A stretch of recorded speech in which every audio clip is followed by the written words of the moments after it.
But nice to have the percentages for... Let's just go on a bit. Northwest, I'm mentioning the northeast. The northwest, 59%, 41% Remain. London so far, let's leave the raw figures and just see the percentage if we can. 31% Leave. It's running at 69% Remain. We've had Hammersmith and Fulham in. Hammersmith and Fulham, 70% for Remain and 30% for Leave. Now, we're joined by somebody who was Secretary of State for Wales until very recently, in fact, until Ian Duncan Smith walked out of Cabinet, and he became Secretary of State for Work and Pensions, Stephen Crabb. Thank you for joining us, Mr. Crabb. Is Wales proving a bit of a disappointment to the Remain campaign?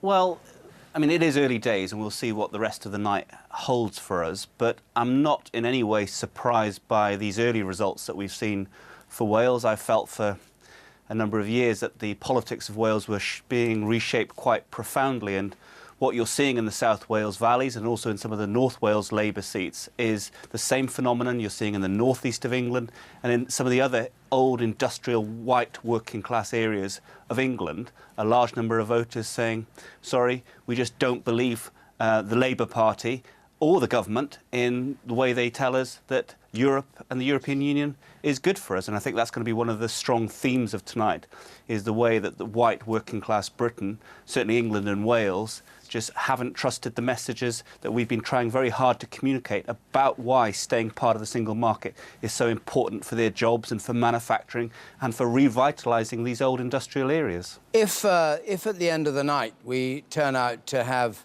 a Brexit vote, the Chancellor of the Exchequer has said there's going to be an emergency budget.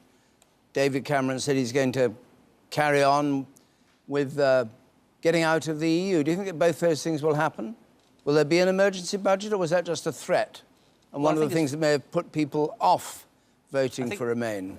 I think it's far too early to speculate what the outcome of the vote tonight will be. Other than that, we just know it's going to be very, very close. And clearly there's some quite deep divisions within the country in terms of the voting patterns. I spent most of today outside of London, actually in Wales. And when I arrived in London this evening, I'm afraid I didn't share the same buoyant feeling that some of my Remain colleagues did, who had spent the day in London campaigning and were reporting a very strong and positive message for Remain. So we've got to listen to what the messages are that are coming through from this referendum. But it's too early to speculate on what the outcomes and implications will be in terms of government actions to respond to what the scenario will look like tomorrow and the day after. But in terms of the leadership, I think it's absolutely essential that David Cameron stays on as Prime Minister. He has a clear mandate to be Prime Minister and to lead a government that provides stable governance for the country. And I think it's essential that he does that. What about your failure to persuade Tory supporters in Wales to vote Remain? Yeah, that's part of the similar picture. Don't forget, Wales is one of those parts of the UK that's probably gets more European money than elsewhere, where a number of large manufacturers have located their plants and provided jobs, partly on the back of the European single market and certainly European assistance. But clearly, people up and down Wales haven't recognised the benefit of that for their own individual lives, and there isn't any kind of emotional attachment from the people of Wales towards the European Union. And you know, we'll spend the coming weeks and months asking questions about why that is. But clearly, politics in Wales has shifted. It looks a lot more like politics of the rest of England outside London, rather than the politics of Scotland, which people were comparing it to just a few years ago. Well, thank you very much for that. John McDonnell, you're listening to that. I want to ask you a question about Labour. And Andy Burnham, who was a candidate for the leadership, has said the message to Labour from voters for Leave was, it should be, we've heard you, we understand what you're saying, we've got to change. Do you agree with that? Yes, we've got to listen to our own... Well, why haven't you been listening? Well, we have been, I think... Well, hang on, you can't say we've got to listen... But they're telling it that we have been listening, but clearly people don't think we've listened enough, and we haven't come back on those issues that they've confronted us with. So how would you come back on immigration? I think what we have to do now is look at free movement of labour. We've been saying this through the campaign, but I don't think that message has got across. The issues that are on the doorstep with regard to immigration is the feelings that people are having their wages undercut, that there's pressure on public services, and there's a deep feeling of insecurity. Now, so what would you propose? Well, in terms of free movement of labour, we've been arguing, and I don't think we've got the message across effectively, that we need to protect people from having their wages undercut. That means more employment rights. It means changes in some of the European Union directives, posted worker directive, for example. It does mean preventing agencies just recruiting outside of the UK, particularly types of workers. So that sort of, I think, employment rights approach is the one that would be protected.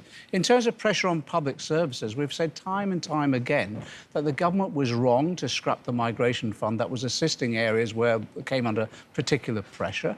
And it does reflect, though, the austerity measures that the government have introduced.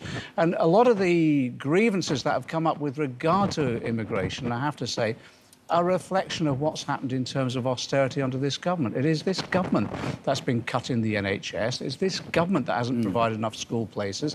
So I think there's a whole debate to be had now, and we've got to say, yes, we are listening to what people are telling us. It'll be a bit late, because you'll be out of the EU anyway, so all these things you're talking about, the posted workers directive and all the rest of it, will be irrelevant. Whatever happens to the decision today, we have to have a new relationship with the European Union. Whether we're in or out, that relationship has to be negotiated, and some of these issues will be on the table. John Mann, the Labour MP, is just joining us from Westminster in favour of leaving the EU. John, what would you say to Mr MacDonald about the way Labour handled this campaign?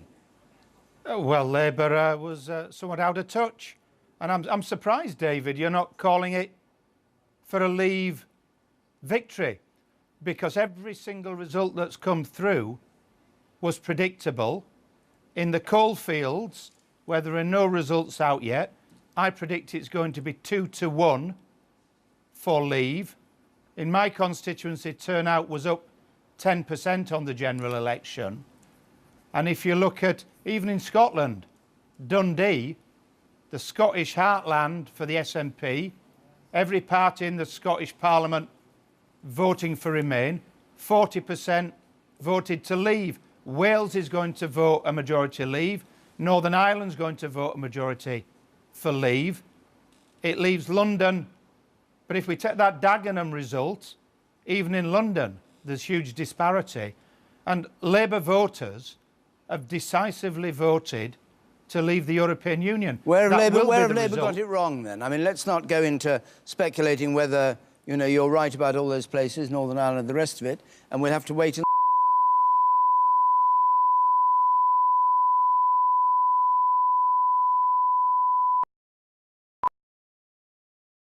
see what happens. But where has Labour gone wrong? Well, Labour's gone wrong by not being in touch with its voters. I've been saying this for the last 10 years in relation to immigration and free movement of labour. I've been saying it in relation to what the offer is to working class people. It's not something new in this campaign. I'm not the only one, but it's a small number who've been saying it at the national level in Labour.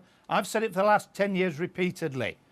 And what we're offering working class people is 0-hour contracts. What the country's offering, 0-hour contracts, agency work, insecurity, and people are sick to death of it. They've had enough. And that's why, in my area and elsewhere, Labour voters have voted in huge numbers to leave the European Union. John MacDonald, do you think he's right in this critique of Labour? I think John's right on a number of the policy issues, but on 0-hours contracts, we've already said we're going to scrap them altogether. In terms of insecurity at work, we've said we'll tackle the issue of the undermining of trade union rights in this country, and that means opposing the government's Trade Union Act. In addition to that, in terms of security, we want to have the workforce more involved in the planning of their company, represented on their company boards. So all of those issues that John has raised, we've actually got policies to deal with them. The issue for us now is how do we get those policies across? What's interesting is if you look at the shape of the vote tonight, is those areas that are not gaining in any way from the supposed recovery in the economy and have suffered economically over the last decade that are voting for Leave. And I think that is, yes, it's a reflection of what they think about the European Union not assisting them, but I also think it's a reflection of a condemnation of the government's policies over the last 7 years when it comes to austerity. So there's real grievances out there which we think we've got the policies to address, and we need to get those across. Theresa Villas, as a Brexiter, do you think he's right, that that's what you're you're winning, if you are winning, because of the failings of the Conservative government.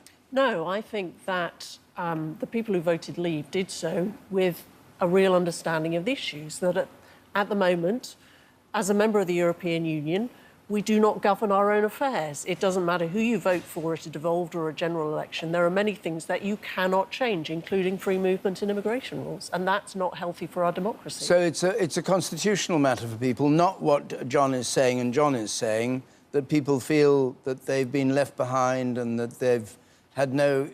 they've static wages for a long time, uncertainty about their jobs and all the rest of it. People feel a lack of control overall. They feel not represented by the political elite, as they describe it, but they don't feel represented in Europe either. So they feel a lack of control over those very bread and butter issues about whether they can get a decent job, decent wages, roof over their heads and decent education for their children. I think that when we've been talking to hundreds of voters in the last couple of months around the country, for lots of people, it's been a whole mixture of things.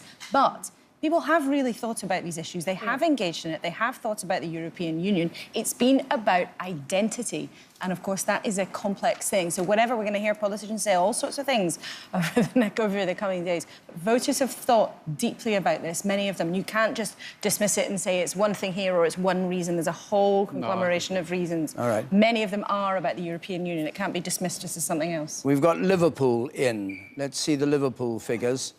85,000 leave and 118,000 remain. A much lower turnout, 64%, than we were getting from some other parts of the country. 42% leave, 58% remain. There we are. And the United Kingdom as a whole at the moment, it was there, but it's gone. Can we have that? Yes, there we are. This is how things are looking at the moment. Pretty well even. 3.7 million either side, 49.8, 50.2. We've had 103 of 382 of our counting areas in. Islington has just come in. Jeremy Corbyn's part of the world. 25,000 leave, 76,000 remain. 25 and 75%. So, John Mann, thank you very much for joining us. Let's go to you, Jeremy, and what have you got for us? Well, I think we'll just collate some of the results and have a look at the map here. It's the time where we've got enough results that we can actually show you the map of the UK, and it's worth just taking in what the pattern is here. So here we see where Remain have come first in a counting area, they get yellow. Where Leave have come first, they get their area coloured blue. And you see the immediate story here, a lot of yellow in Scotland. So if it does go at the end of the night to Remain, Scotland going powerfully for Remain, and London as well, will be the reasons. But, of course, too early to talk like that, and it may well be going the other way. I can show you a heat map which just displays how powerful the support for Leave is. Now, on this map, to explain, where it is dark blue, Leave have had more votes. Where it is light blue, they've got much softer support.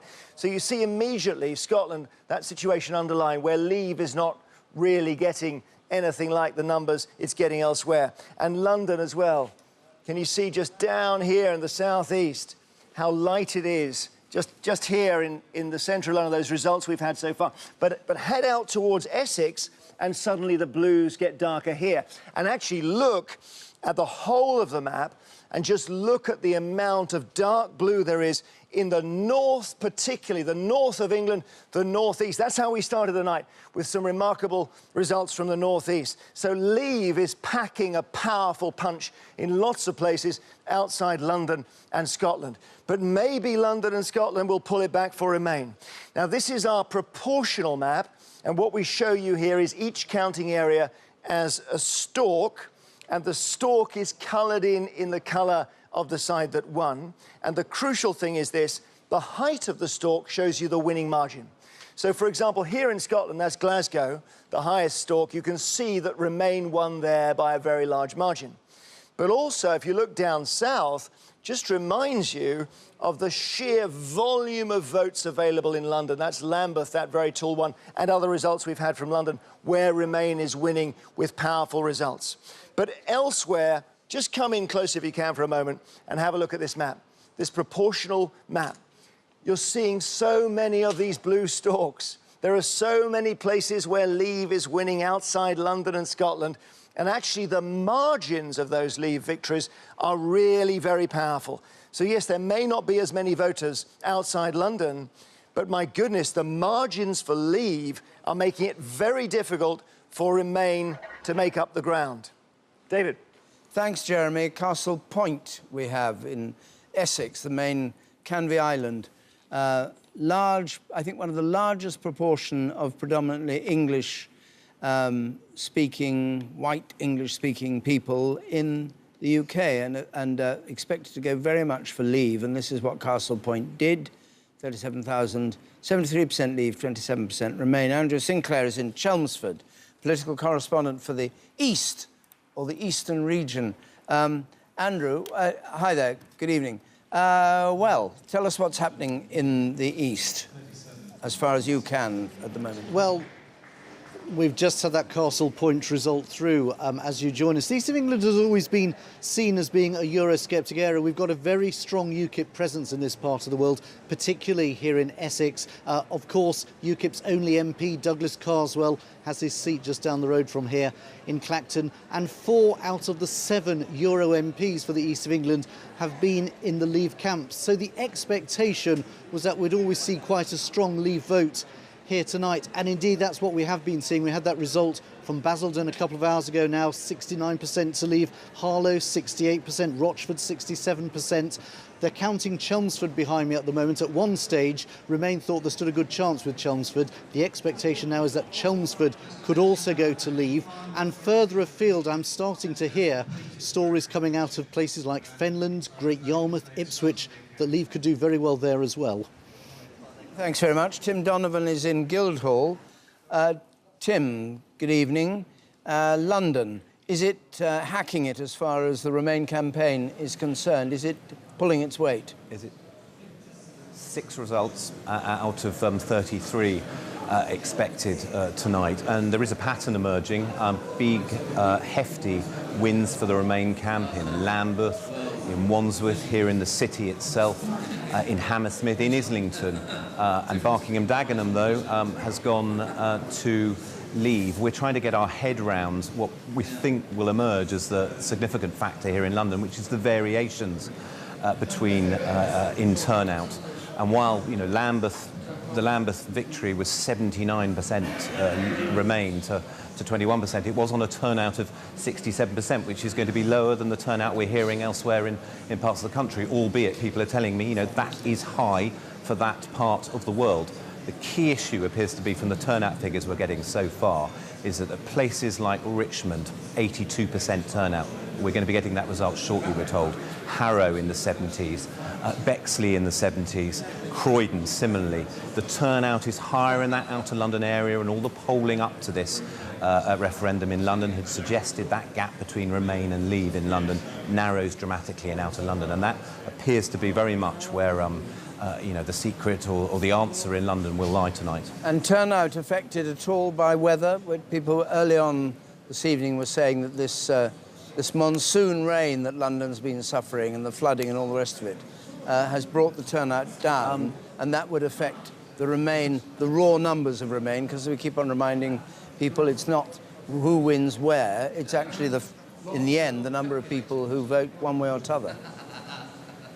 Depends who you talk to. The returning officer here was saying earlier that he expected the turnout across London to be 74%, 75%, which is very high by London standards. It got into the early 80s back in 1950. There was a certain amount of disruption first thing this morning, but only 7 polling stations out of those 3,700 there are in London were actually disrupted, and very briefly. And it's not automatically clear that the weather has made a difference, and it may well be that actually people being delayed in London, as they were in Waterloo Station and whatever late this afternoon, that might have affected the turnout and the vote in areas outside of London, but it's not being blamed at this stage. Come in while you're talking. We've had Richmond upon Thames. We have come in 31% Leave, 69% Remain. Prosperous area, very high proportion of people, I'm told, with degrees. Apparently, people with degrees tend to vote Remain. Do you agree with that rather snobbish view, Teresa Villas sitting here, that people with degrees vote Remain? Well, I think that... Do you have a degree? I do have. You do have a degree. Good for you. I think that's what some of the pundits are saying. But do you believe it? I mean, do you believe this? It's almost a kind of class division that has been established, isn't it, in the minds of psephologists? People with degrees, better off, vote Remain. Well, I was in no doubt that there's a strong support for Leave amongst the working classes. I think they have, in many ways, been at the sharp end of the depression of wages, which has come from mass migration from Europe. So they have felt directly some of the difficulties that come with our EU membership. And I think that's one of the reasons why many of them are voting. Could Labour have done any better, do you think, to get them out for their side? Well, I don't know, because the trouble was that in the renegotiation, Europe's leaders were fundamentally opposed to significant changes to free movement. And once that decision was made, it's difficult for people to convince those who are concerned about immigration that it's possible to get things changed. Laura? But I think, Theresa Villers, you sound slightly hesitant about endorsing that theory that people who don't have degrees or who are less educated were more on your side. But in fact, the Out campaign absolutely went for that narrative. You built a whole narrative on this idea of David versus Goliath, the elites versus the working class, the gilded cage of London versus the rest of the country. And it appears so far the pattern of results suggests that that narrative really appealed to a lot of voters, and maybe they were onto something. They tried to make it a battle between the haves and the have-nots, and it appears still only halfway through the night. Are we halfway through the night yet? Maybe almost there. It appears that people are responding to that, and they didn't respond as strongly to the other side of the argument, which was trying to frighten the life out of people on the economy. We're less than one-third through in terms of the count. You may feel it's halfway through the night because it's 3:05. We're only just getting down to business, aren't we, really? But of course, it also goes along with this contempt for... I mean, the thing Boris Johnson said, this contempt for experts. Indeed. Michael Gove said people have had enough of experts. We've had enough of the Governor of the Bank of England. We've had enough of the Institute for Fiscal Studies. We've had enough of the IMF. We've had enough of anybody who speaks...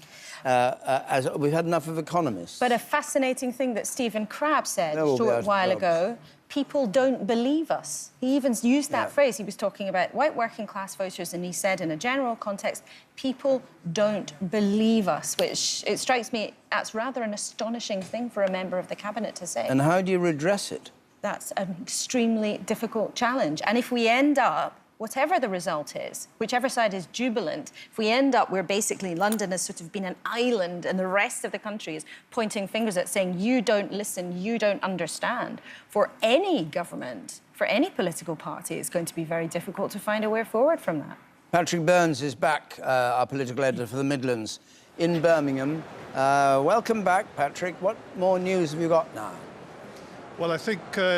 interesting developments, really, in the sense that, all right, no great surprise that places like North Warwickshire, Tamworth, Cannock, on the outer edge of the conurbation, have voted emphatically to leave. I think that was expected. But Malvern Hills, that was much less, according to those algorithms we've been talking about all evening, much less likely to vote leave. It has done by a comfortable majority of 53% to 47%. I think that's the real anxiety for the Remain campaign. Add to that the Remain campaign is braced for really substantial defeats in and around the Black Country. And one example of what's bound to be interpreted as the relative failure, frankly, of Labour to bring out their Remain support in core areas. Look at Sandwell, which is, well, it's jokingly referred to as a one-party state, and yet the turnout there,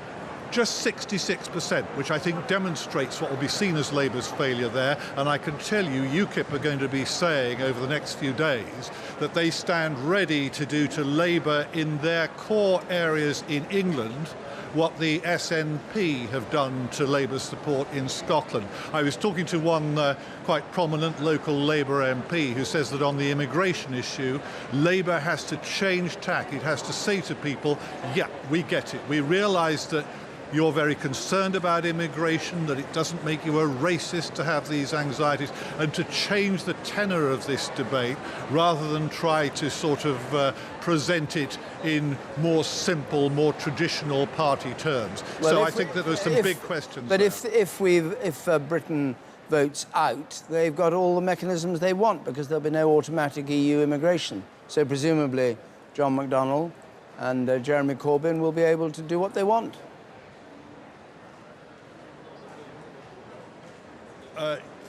Yes, I think there is a debate here for the Labour Party. I think we're just at the beginnings of this. Interestingly, that turnouts, again, do seem to be lower in the traditional core Labour areas. That's, again, a big worry for the party's leadership, it seems to me. 4,389,000 for Leave, 4,354,000 for Remain at the moment, and we have 122 out of 382 declared, so it is only a third of the way through. Emily. Let's talk to the Conservative MP, Bill Cash. I suppose we might call you an early Eurosceptic, Bill Cash, and when you look at where we are tonight, a third of the votes in, but let's call it a high possibility that it could be a Brexit by the end of the night. What are your thoughts? Well, I'm watching it with enormous interest, and I'm being extremely cautious because at the moment things are going very steadily in the right direction. I actually believe this is about the common sense of the British people.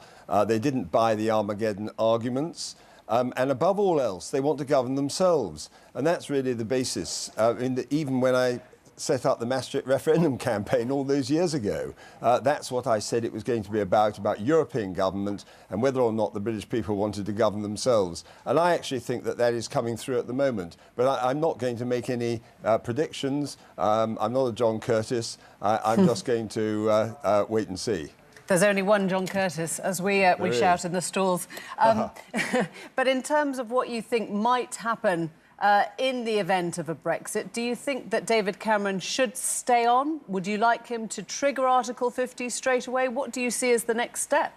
Well, I certainly don't think that we should trigger Article 50 straight away. Actually, it ties us right into the question of the consent of the European Parliament to the deal. There's majority voting. It puts us at an enormous disadvantage. And by the way, because it's passed the Lisbon Treaty, if we've just voted against the treaties, then why would we want to implement one of the provisions which ties us down when actually we've got a better opportunity to be able to work out a negotiated deal on the basis of the vote which has actually led to a Brexit if that's what happens? You skirted past the first bit of that question. Do you think David Cameron should stay in the job? Did he sign the letter? I simply say this, that it is incredibly difficult if you're in number 10 with all the government departments, each one of which reports to the Cabinet Secretary and, of course, obviously dealing with the Cabinet Office as well. As Chairman of the European Scrutiny Committee, I'm extremely conscious of the interaction between government departments and the European issue. And I can simply say this, it has to be done from within number 10, and therefore whoever is in number 10 would need to be absolutely and completely committed to Brexit, because this is going to be a very, very, very important and historic development for the United Kingdom. It wouldn't be odd for you to reckon on a Brexit campaigner, a Tory leader. Well, look, I'm not going to go down there because we don't know what the result is. I'm just simply giving you my view as Chairman of the European Scrutiny Committee and making the point that, as far as I'm concerned, the question of who runs the ultimate European policy has to be in number 10, and to do that and to negotiate with all the implications for European legislation right the way across the board of all government departments, they will actually have to unravel about 55% of all our laws, because those come from the European Union. We've heard from the Labour side people throwing up different ideas as to why, particularly in the North East, in Sunderland and Newcastle, it seems to be such a strong vote towards Brexit. Do you think this is purely about Europe, or do you concede it's about a whole host of other dissatisfactions in people's lives? Well, I think they interact. And you only have to look across to Europe itself to see there are protests and riots going on there. There is massive unemployment, youth unemployment up at 60% and so on. But I think actually, really and truly, the bottom line is this business of people wanting to govern themselves. I mean, I was talking to a lady this morning in the greengrocer's shop, and I said, you know, what are you intending to do? And she said, very, very simply, she said, I want to leave. Why did they die in the last war? That is the kind of thing that's also motivating a lot of people. They want to know whether in fact they can govern themselves, and they ask themselves these much deeper questions than some of the things about whether or not there is a shallow recession, as the IFS puts it, or whatever. It's actually much deeper than that, and I think this is the soul of the British people coming out and saying, we have actually had enough of being governed by other countries. We want to cooperate with them, we want to trade with them, but we don't want to be governed by them. And I think there is a German question as well, because they're becoming increasingly dominant in Europe, and I think that's also a factor. OK, so Bill Cash, thank you very much. So let's just see where things are. 3:15, John Curtis. Where are things? Well, we've seen quite a lot of results during the course of the night whereby it looks as though the Leave side have been doing rather well, and certainly rather better than we expected they would do in that local authority if we were looking at a 50-50 outcome. Now, conversely, we've also seen some places, most notably in London, where the Remain side have been doing rather better. But the truth is that so far, at least, we've had many more places where Leave are doing better than expected than where Remain are doing better than expected. Particularly the North East, the North West and the West Midlands are places where the Leave side really do seem to be doing rather remarkably well. Remain, yes, in London, rather better than we expected, perhaps in the South West. But those better performances in London, so far at least, just don't look to be sufficiently better than we were expecting to compensate for what appear to be rather adverse performances in the North East, North West and the West Midlands. Now, the truth is there's still an awful lot of votes to come in. We've only... although we've got a lot of local authorities that have come in so far, the relatively small ones. But certainly, one, we are looking at a close referendum. But two, probably at the moment, the Leave side are a bit more of the favourites in this referendum than are the Remain side. So that's not a forecast, but it certainly seems to be the direction of travel. Perhaps the Leave side just managing to win this referendum by the end of the night, but many more results to come. And just to clarify it for people who may just have come in on this act, your expectations were based on 50-50, in other words, on absolute even results. That's right. So if your expectations are disappointed one way or the other, it means it's going to go one way or the other. That's the current direction of travel. Now, we never expected all our expectations to work perfectly. Of course, they wouldn't. The point is, we, at the moment at least, have more places where Leave are doing better than we expected than we have places where Remain were doing better than expected. And certainly if that pattern continues during the night, then Leave are going to win this referendum. But, of course, there's an awful lot more yet to come. Hilary Benn is here, Shadow Foreign Secretary, and Jacob Rees-Mogg, the Conservative MP for North East Somerset. Hilary Benn, 41 years ago, I sat with your dad. Indeed? Indeed. I think probably on referendum night, and he said the problem with the EU was it's undemocratic. Is what we're seeing tonight the British electorate catching up with him? Because in those days it was 2/3, 1/3. It was. And now it's looking 50-50, if not a bit the other way. Well, I'm tempted to say it's not yet late enough to know, which is a different way of saying it's too early to say. But look, what is quite clear, watching the results come in this evening and this morning, is one leads and then the other. I think what's happening is the country is split absolutely down the middle on this. And it's partly to do with the EU, it's partly to do with other changes that people have seen, concerns they have, the continuing effect of the global crash, the way in which communities have changed, immigration, all of those things, and they're bound up in this referendum. But yes, of course, I met people on the campaign trail and talked to a lot of them who said, we want to take our own decisions. The argument is, how do you best influence what happens in the world, in which there's some things you have to decide on a European level. Was it wrong to have the referendum at all? Well, we didn't want the referendum because we're not in favour of leaving, but the Conservatives won the election and the British people are now going to make the choice. Was it a mistake to have this referendum? Well, I don't think so, no, particularly as it currently looks as if we may win. So if we win, it was a great thing to have the referendum. Do you think it's the right way of deciding things as important as this? Just a straight... I mean, as Hilary Benn is saying, and many other people are saying, it doesn't become an issue about the EU. It becomes about poverty, it becomes about discontents of all kinds. I don't agree with that. I think it's not about what you pretend it's about. No, most of this debate was about the European Union. The Remain side said it was about being economically attached to Europe and said that was beneficial. The Leave side said that it was a lack of democracy, a lack of control, and the issue with immigration. Most of the debate has focused on the European Union. And it seems to me that the one area where referendums are absolutely right are on constitutional matters, because the one thing Parliament can never do is give away its own power.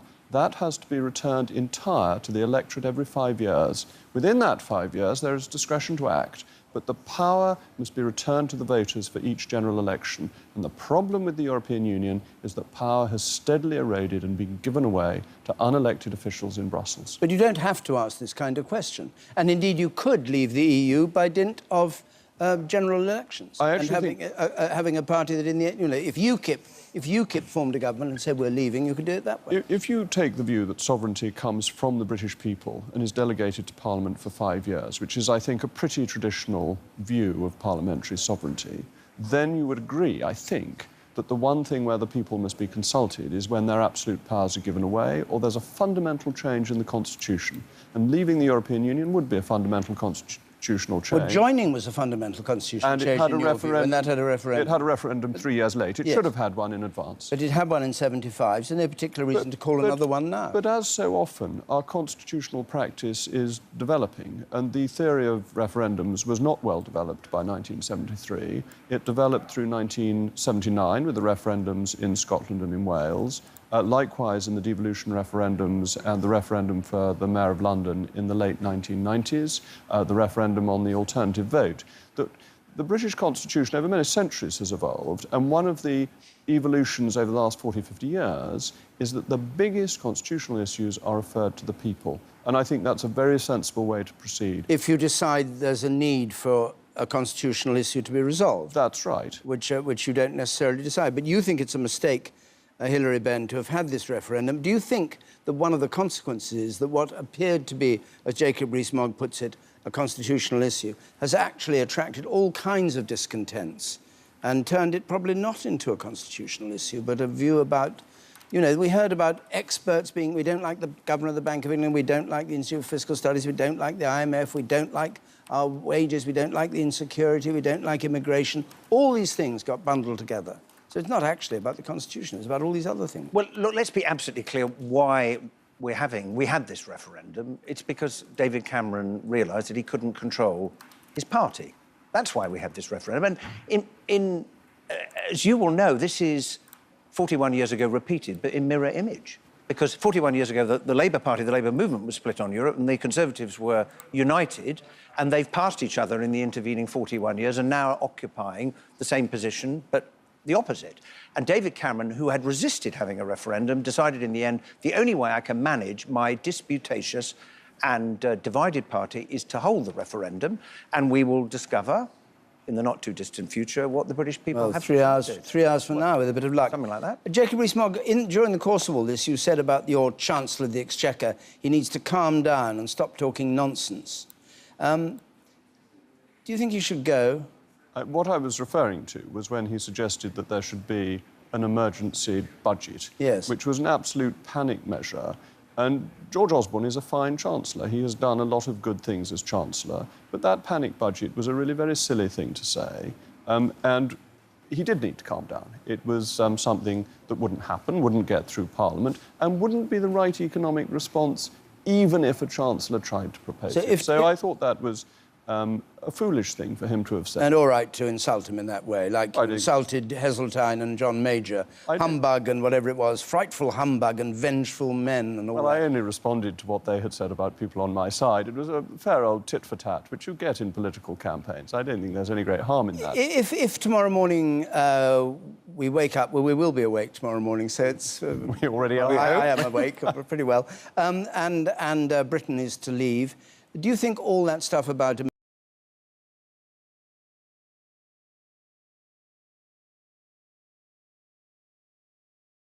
I do not think they will come to pass. I think the emergency budget will not happen. There's some volatility in the foreign currency markets, though on very thin trading in Australasia overnight.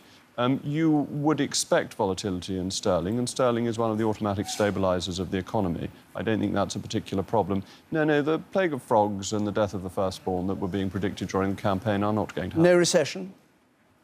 There will be no recession because of Brexit, though there's fragile economic conditions in other parts of the world. So I can't say no recession ever, but not caused by Brexit specifically. Hilary Benn, do you agree with that? Well, look, all of the experts whom we're told now that we shouldn't pay much attention to seem to be of the view, and certainly we argued it during the referendum campaign, that the country will be worse off economically. One of a very strong argument for remaining in the European Union. Now, the extent of that, who knows? It depends on the result. But look, I think if there were to be a vote to leave, then as far as the Prime Minister is concerned, I don't see how he's going to remain in his job for very long at all. What does very long at all mean? Well, I think it's very hard for him in those circumstances, were that to be the outcome, for him to remain. John Mann, Labour MP, said that by the time the children were going to school in the morning, he'd have gone. Well, I don't know about that, but I think, look, if you are the Prime Minister, you have called this referendum, you've laid your reputation on the line and your arguments. I think it's going to be very hard, but I'm hoping very much that we get a Remain vote and it continues to ebb back and flow as we watch the results come in. Laura. Hilary Benn, are you frustrated as the Shadow Foreign Secretary, somebody who's passionately for the European Union, that Labour came rather late to the party, shall we say? Well, as Tom Watson, I think, was saying when he was on earlier, it was quite difficult to start with to break into the Conservative fight that was going on. It really was very, very tough. And we got more of a chance towards the end. But can I just say that all the indications thus far, we'll have to see the final result, is that a majority of Labour supporters, we think, will have voted for Remain. The problem party is for the Conservatives. Will the Prime Minister be able to say that? I somehow doubt it. Well, there are lots of other problems. Will you stay with us and we may be able to talk a bit more, but we have to move on to just see how things stand and how far we've got to go. Here is the House of Commons. As dawn comes up, not quite, 3:25. And this is the vote. The centre there is the winning post, the red dotted line. And it's 6 million Leave at the moment and 5.8 million Remain. So Leave has the edge, and the grey bit is, of course, the bit that has got to be filled in. Let's go to some more of our reporters. We go back to Steve Godden in Falkirk. Steve. David, the local business here in Falkirk is finished. All that remains is for people to get up on that stage behind me and to announce the national result here in Scotland. Now, in Falkirk, it very much followed the pattern that it has across Scotland. It was a vote to Remain. Within that, some of the numbers, I think, came as a bit of a surprise to people, but we're expecting Edinburgh to announce imminently. Very much the expectation there is that Edinburgh will vote to Remain in large numbers. We also saw in Glasgow a vote almost 2-1 in favour of Remain. Now, there, the interesting thing was turnout. We've had a national figure for turnout in Scotland, that is just over 67%, but in Glasgow, that figure was 56%. That's much below the level of support and the level of involvement and engagement that we saw during the independence referendum 2 years ago. Also, across the picture, I mean, there was an expectation that things were looking a bit patchy at one stage. Certain areas that may have been a bit more sceptical about the EU, an area like Myrie, for example, but Myrie voted to Remain. So now we only have a handful left, well over the 3/4 mark here in Scotland, councils that have declared, and all have voted in favour of Remain. So how that fits in to the national picture will be fascinating. Thank you very much, Steve. Let's join Mark Devonport now in Belfast. Mark.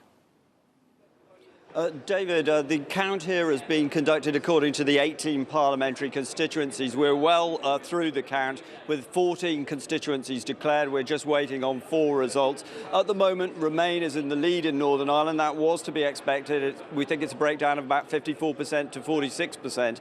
And because it's been unionists, by and large, who've been supporting the Leave camp and nationalists who've been supporting the Remain camp, we would predict that at least 3 of the 4 constituencies that are to come, which are nationalist constituencies, will probably vote for Remain, and therefore they will probably stretch that lead slightly. So I wouldn't expect anything other than a Remain vote here, but it has to be said that nationalists haven't come out in the numbers that maybe have been expected previously. We've had some lower turnouts in nationalist areas, so that might mean that the level of the victory that Remain takes in Northern Ireland is less than expected. At the moment, there are about 40 to 50,000 votes in the lead. Thanks very much, Mark. And now James Williams in Wales, in Deeside. James.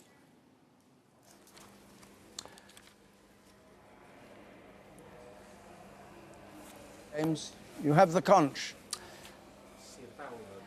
Hello, I hope you can hear me. Yes, Sorry, we can hear you fine. We're getting a lot of results coming through here in Wales, so we're trying to keep an eye on them. So far, we've had most of the declarations. We've just got some 4 left, 18 declarations out of 22, and so far we've had 3 for Remain. Surprisingly, Monmouthshire has just voted by the narrowest of margins for Remain. That is a very conservative area. David T.C. Davis, one of the more vociferous proponents for Brexit. He represents the seat in Parliament, and that is a surprise result. Vale of Glamorgan has also voted for Remain. That's Alan Cairns, the Welsh Secretary's seat, and Ceredigion is the other seat that has voted for Remain in West Wales, but very small population there. So 4 left to declare: Torfaen, Gwynedd, Cardiff and Powys.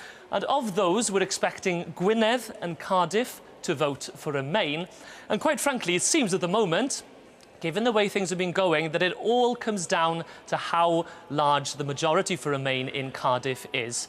It seems at the moment, from the soundings I'm getting from people in Cardiff, that they don't think that they've done enough, that the margin isn't big enough to make up the shortfall that they currently have. But we just have to wait and see what happens in Cardiff, and it seems that it'll all hinge on that as to how Wales as a whole votes. Thanks very much indeed, James. The Leave campaign is now, if you look at the top right or the bottom right-hand corner there, is ahead by just over 300,000. Jeremy, should we see how things are settling, if they are? Yeah. It's quite volatile still, isn't it? Well, really? it is, and our index is actually proving very, very handy in working out what's going on. Yeah, that is a relief. So we put all these areas into the order of how Eurosceptical they were, just to go back on this ordering from the most Leave all the way over there to come this way to the most Remain over here. And the calculation is done on this basis, and this is really important. Were there to be a 50-50 vote across the whole country, where the dotted line is over there would be 50-50. So those particular counting areas would be absolutely 50-50. So what we're looking for is areas where yellow for Remain pops up where you're expecting blue for Leave, or vice versa. And so far, we've had some very interesting results up this end. Just come with me if you can, and I'll show you. So these are the areas that we would expect to be going Remain in a very, very even result. And most of them are. But you can see there, and we've heard these results, Lincoln, Swansea, Coventry, Watford, places which we thought would go Remain in the event of a 50-50 result, actually going Leave. Now, Remain's response to that has to be to pile up votes in their strongest areas. They are hampered by a lower than expected turnout in Scotland, and whether they can do that in London is going to be the crucial question of the night. Now, take a look at this. I'm showing you regions. Regions of the UK, nations and regions. We'll start from the right here, and the colour at the top is the winning colour. So in London, Remain have won. The proportion as well on the bar is important. In London, Remain won by a lot. In Scotland, Remain have won by even more proportionately. So far, this is just what we've got in so far. Northern Ireland, again, Remain in the lead, although by less. Now, in Wales and the rest of England, just look at this. So these are the regions. Southwest, you can see southeast, northwest, Yorkshire and the Humber, northeast, West Midlands, east of England, East Midlands and Wales, all going for leave. Now, if that isn't a portrait of a divided country on this one issue, I don't know what is. That is almost the most dramatic portrait you could have of what's going on tonight. And if Remain do win, it will be Scotland and London that keep the UK in the EU. But it looks at the moment as though the drift is towards blue. What have we got so far? Always worth emphasising, so many more votes to count. Let me just show you, if I can. We'll go back to our index for just a second, and I'll bring on the votes we've got so far. Let's bring the camera up to the ceiling. There we go. Look at the grey. That's all the counting that still has to be done. But you can see 6.4 million leave, 6.1 million remain. Bring it back down. And it's so poised, isn't it? I guess if you're watching at home on TV, you're not going to go to bed anytime soon. Wow, David. We've turned Broadcasting House into the equivalent of Times Square or Piccadilly Circus tonight. I don't know what the old building makes of it, but there we are. We've got the figures on the front of it showing how things stand at the moment, running through the night. And it's showing 51.3% for Leave, 48.7% at the moment for Remain. Still, we're saying it's too early to call, which is obvious from what we've been saying. There's no point in calling it until it's safe to call. So there are the figures. And it's time for a roundup of the news. So, once again, here's Rita Chakrabarti. Thank you, David. Well, the results emerging from the UK's referendum on the EU so far show a very close contest between the Leave and Remain votes. Leave is consistently doing better than predicted in vast swathes of the country. Remain is performing better in London and Scotland, suggesting potentially a very divided UK once all the votes are counted. Here's our political correspondent, Naga, and her report contains some flash photography. It was the moment polling stations closed. The UK had given its verdict. And the first result to declare Gibraltar with a decisive 96% vote in favour of Remain. Not long after, a flurry of good results for Leave in the north of England. In Newcastle, Remain only managed a narrow win. 65,404. A much smaller victory than expected. And in Sunderland, Leave had a huge win with 61%. Votes cast in favour of Leave was... Away from the north of England, in Basildon in Essex, another big win for Leave. And another count with a big turnout at 74%. But there was good news for Remain in the London borough of Lambeth, with 79%, a much better result than expected. Though overall, it's looking very tight indeed. I think it's going to be extremely close. And there is a disaffected vote, and it's disaffected with politics overall, disaffected with Westminster politics in particular. Some of that is our Labour supporters too, and we've done our best to try and turn that round, but it's been tough. At a Leave campaign party in London earlier in the night, the UKIP leader remained defensive. We don't lose this battle tonight. We will win this war. We will get our country back. We will get our independence back. And we will get our borders back. Thank you.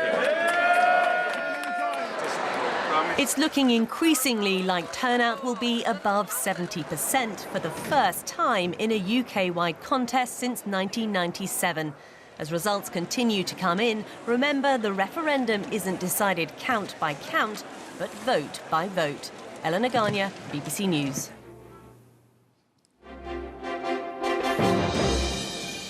The result from Edinburgh, 64,498 Leave, 187,796 Remain, 26% to 74%.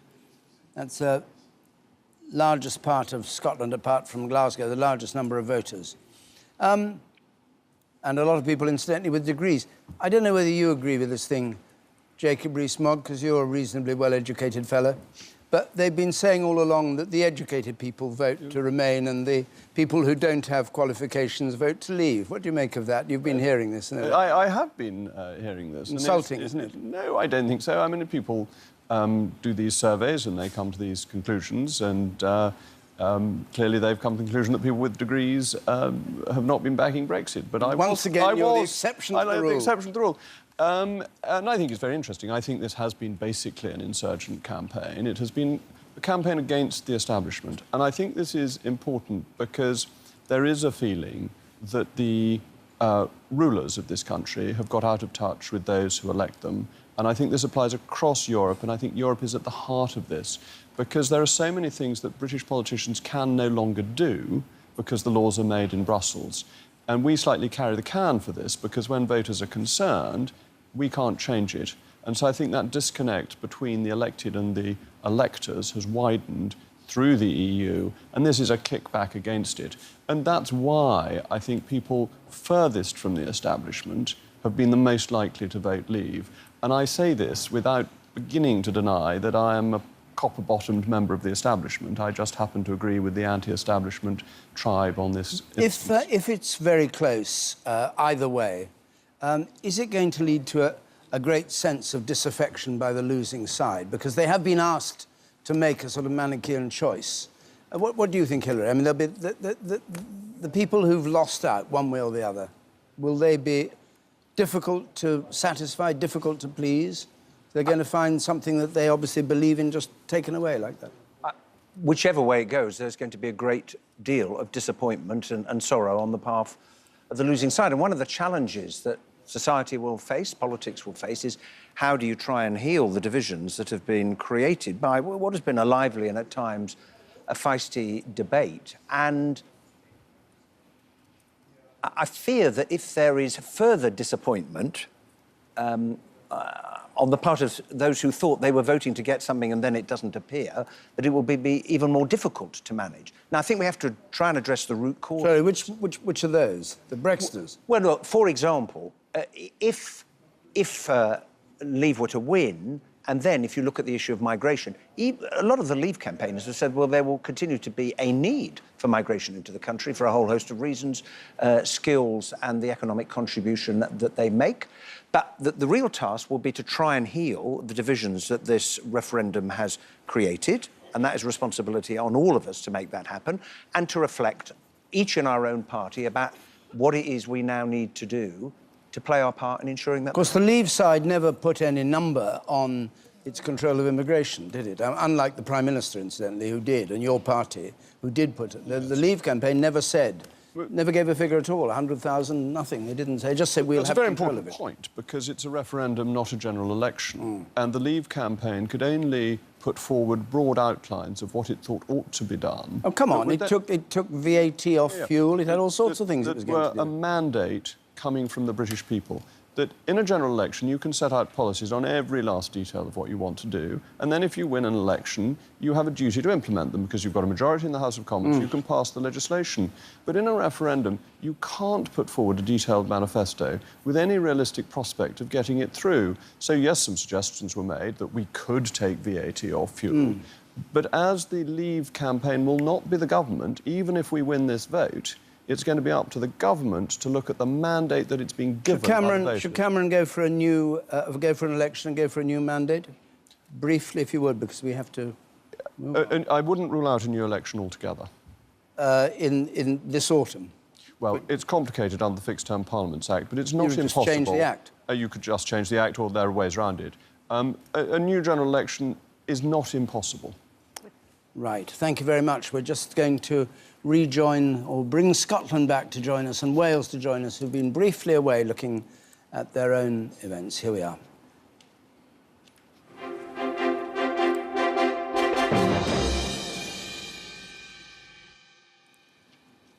So we've had 200 out of 382 in. We've just had we've had Edinburgh in I gave, County Durham, 153,000 leave, 100,000 remain. Can we just see those two? Yes, thank you very much. 58% leave, 42% remain.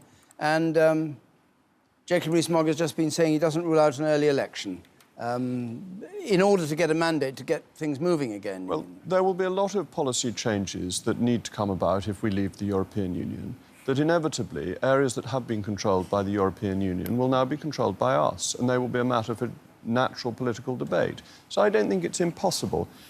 It really depends on what the response is in Parliament and by the government to this. Hilary Benn, do you expect an election? Well, I mean, that depends on the result of the referendum and who is Prime Minister once we know what the result is. I mean, it would be in the hands of the government if they decided they wanted to do one. But I think the public might say, well, hang on, we had an election not all that long ago. Why are we having another one? Because we've made a decision about Europe in the referendum. It's government's job to get on and govern, and it's our job to hold the government to account. Although earlier, Hilary Benn, you said that David Cameron would be almost straight out on his ear if he lost the referendum, and that, for a lot of voters, might think... Sure, well, that may or may not result in a general election. Clearly, if he did leave as Prime Minister, well, then it would result in a new Prime Minister arriving. But that's a problem for the Conservative Party, not for me. John Curtis, Leave are now ahead by nearly 500,000. Is that significant? I mean, it's a lead of 500,000. Statistically, from your point of view, would you expect that to fall, or is that going to grow?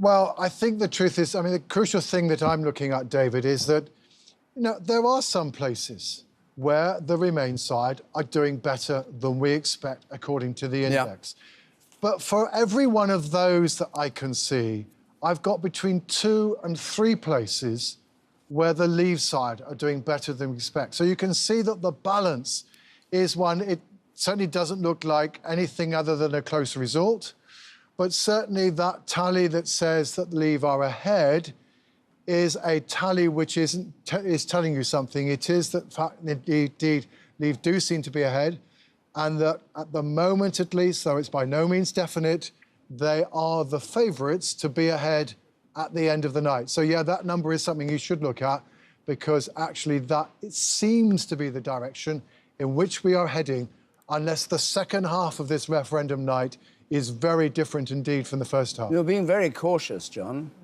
Well, you know, David, we don't wish people to get the wrong impression. And the truth is, there's a lot of uncertainty about things. There's more than half the votes to come in. A lot of the local authorities to come in early on are the relatively smaller local authorities. But again, you know, if I were Remain side, I'd be worrying about the fact that they've lost in Sheffield, Coventry, Wolverhampton, you know, relatively large local authorities are going towards Leave. So, you know, we certainly can't say that, you know, it's definitely going to be Leave going to win, because the truth is we're looking at a pretty narrow referendum.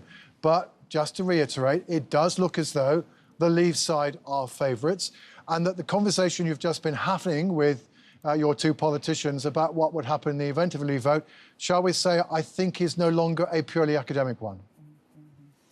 James Landale is at the Remain headquarters. James, we heard earlier that the Prime Minister's staff... Are you hearing me all right? I think you're not hearing me because you're looking for something. Oh, you're not attached. Oh, right. You're...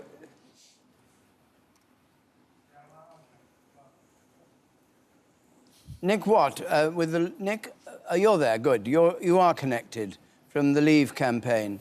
They seem pretty confident there.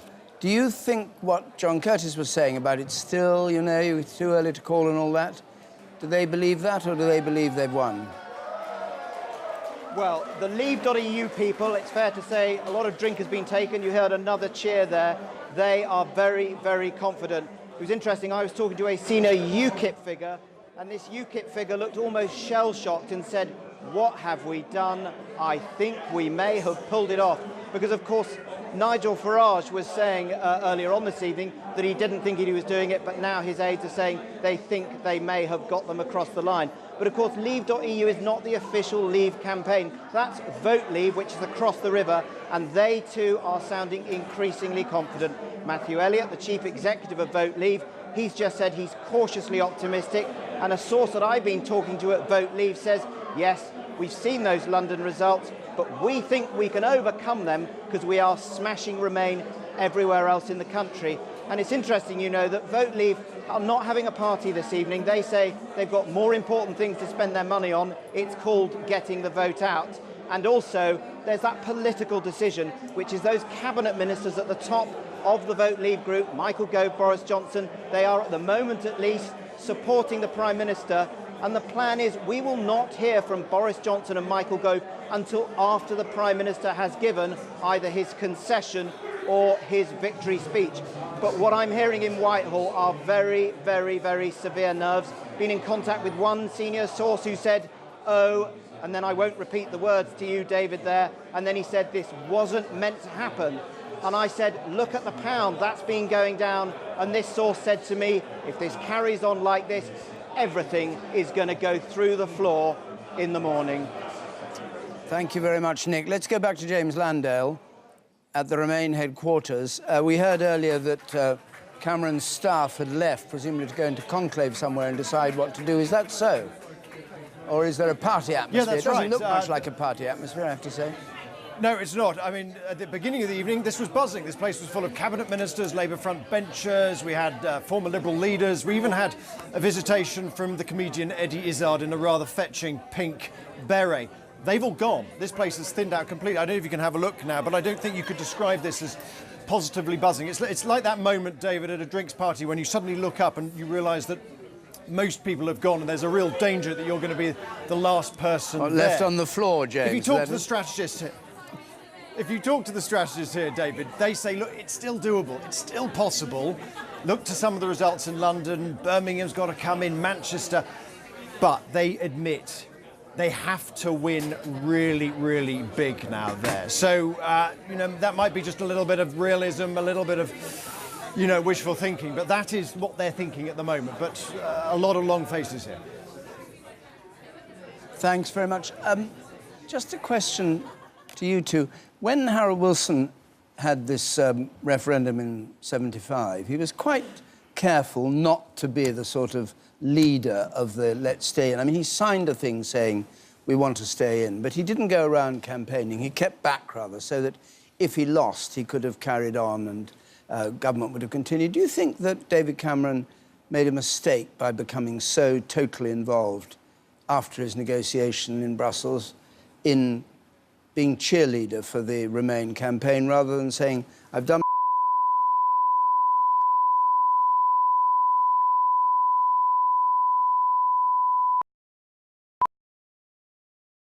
my best, here you are, now you decide? Yes, I do, on balance. I think it would have been better if he had been rather more Olympian in his approach and had risen above it. I think it would have made the issues of reuniting the Conservative Party afterwards easier. Having said that, he was in a difficult position because he is the most popular figure on the Remain side. He has a lot of influence, and he had made the decision that we should have a referendum. So it wasn't an easy choice for him to make, but on balance, I think it would have been better for him to have been more impartial. Let's go to our Asia business correspondent, Karishma Vaswani, who joins us from Singapore. I can't think what time it is in Singapore right now, but what has been the reaction of people in Singapore and the markets? Well, across Asian markets, there's a real sense of anxiety. Just in the last few minutes, we've seen the pound fall to levels not seen since 2009 here. Traders on this trading floor telling me that at 1.37, the pound last hit that level against the US dollar in March 2009. You're seeing that anxiety being felt across Asian markets today, when earlier in the day, when results first started trickling in, traders told me that there was a sense of complacency. Most of their clients in Asia had factored in a Remain vote. That has changed dramatically over the last couple of hours as these results have started trickling in. And as one trader here told me, this is the closest decision he's ever seen. Karishma, do you think this is a panic reaction which will, as people in favour of our leaving the EU have always said, there'd be a bit of a disturbance, but it would soon sort itself out? Or is there a feeling of this is a serious downturn that's going to sustain itself? I think there is a degree of panic, and as I was saying earlier, that sense of complacency that the Remain vote would emerge as the stronger vote today. It's still a long way to go till we get those results, as you've been saying all morning on the channel, but certainly a sense of long-term impact is also being felt on trading floors across Asia today. I think there is a sense of anxiety and how this will all play out as the results come through later in the day. Thank you very much indeed, Karishma. Now we join James Reynolds in Brussels. James, I don't know, you were going to be at a pub, presumably meant to be celebrating Remain. The Funky Monkey, I was told. Is that right, in Brussels? But you're not from the Funky Monkey, obviously. What has been the reaction so far? We're standing in the cold now. Oh, the Funky Monkey gave up hours ago. We're standing in the cold, looking up at the Berlaymont building because, as you can probably notice, some of the lights are on. That is a little bit unusual at past 4 o'clock in the morning, but I doubt that anybody in the building behind me has had any sleep. They will be incredibly nervous about what they're seeing. And if there is a Brexit result, we expect Donald Tusk and Jean-Claude Juncker to come out about late morning and say something. If they have to negotiate with a Britain which is about to leave, they will not want to make it easy. Remember, the European Union, the European Economic Community, was designed, of course, to go one way, to have more integration, to have more passengers, more nations. It wasn't designed to stop and let someone off. And the danger here, among those in this building, they're worried that if Britain goes, more countries with Eurosceptic populations may be tempted to hold votes of their own. So you don't think that that was just scare tactics to get Britain to stay in the EU? You think it was, they meant it when they said out is out and we'll have no truck with you? Or at least it won't be much fun for you? Not just them, Francois Hollande said that as well, because all these countries are incredibly worried, not just about Britain, but about all these other countries as well. France, Austria, Italy, Finland, Denmark. They don't want to give too good a deal to Britain for fear that the others might think, well, that's not a bad idea, let's do the same. So you're expecting some statement or other in early in the morning, or later in the morning, I should say, because it's 4 o'clock now. Yeah, we expect Martin Schulz, the President of the European Parliament, to speak first, and then a few hours later we expect Mr Juncker and Mr Tusk to speak as well, perhaps late in the morning. Are you alarmed about what they might say, Jacob Rees-Mogg? No, I'm not. I think that there will be an initial period of bullying attempts to try and get us to change our minds. The EU is always very reluctant to accept referendums in any country that goes against their wishes, but that we're their biggest customer. They normally try and get them reversed by another one a few months later. But I don't think the British will stand for that. But we are their biggest customer. It's hugely in their interest to trade with us. If we had reciprocal tariffs against the European Union, the damage it would do to the German car industry, to the Irish farming industry, would be enormous. It is not in their interest. And therefore, I think ultimately they will not do it. I'd also add that if the European Union is the sort of club that if you want to leave it, you get kneecapped, it's not a club you want to belong to in the first place. It's a bit like the mafia. Hilary, do you think that's a sanguine view, or do you think he's optimistic? Well, the problem with the Leave argument has been, if you walk away, as they've made it clear, from the largest single market in the world, you create a great deal of uncertainty. And uncertainty is not going to be good for the economy or for people's jobs. But we have yet to see what the result is. So you don't think there'll be necessarily be punitive measures by the EU? Well, it's very hard to see how they would give us as good, and certainly not a better deal, if we were outside of the European Union than they give themselves remaining in. And it's the uncertainty that is the problem. Because business investment hates one thing above everything else, and that is uncertainty. And if they think they're not sure what our trading relationships were going to be, they'd invest elsewhere. Now, that's why we argued so passionately for Remain, and I still hope we might just dip it, but it's really, really close, of course. James, are you hearing all that going on here? Do you want to comment on it? They'll be listening to, and they'll be trying to count the votes themselves as well. If they do get through to Remain, you can imagine the biggest exhale of breath that could possibly move tides. But at the moment, if it goes to Brexit, they'll be tiptoeing out, trying to make sure they don't step upon the smithereens of the European project.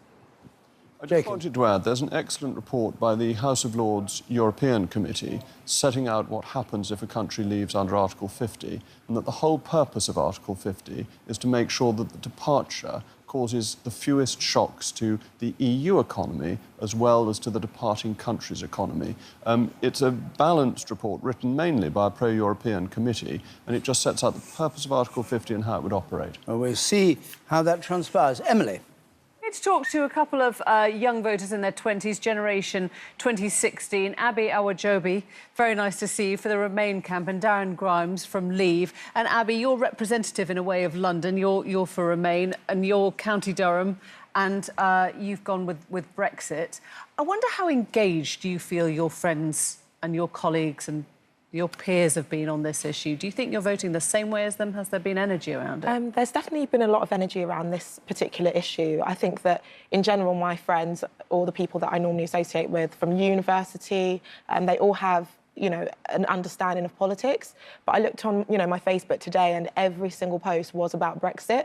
People that I went to school with, people I went to university with, and it's something people care about, even if they don't fully understand everything to do with it. And they've all voted. Do you think that vote has got out? Or? I wouldn't say they've all voted, but I think they've all engaged in the debate. Is that the same for you, Darren? Yes, again, I think some haven't voted, and some feel like this is their opportunity to actually make change. You know, this is their chance to change things for our country. That whole idea that I can't remember what they called it, call a gran or call your nan or whatever it was. Did you talk to elderly relatives in your family? Did you find there was a difference, or did you find that whole idea horribly patronising? Yes, I did. Yeah. My grandmother, I was raised to respect my elders, not talk down to them, Yeah. insinuate that they are racist or xenophobic, which is what I think that campaign implied. Right.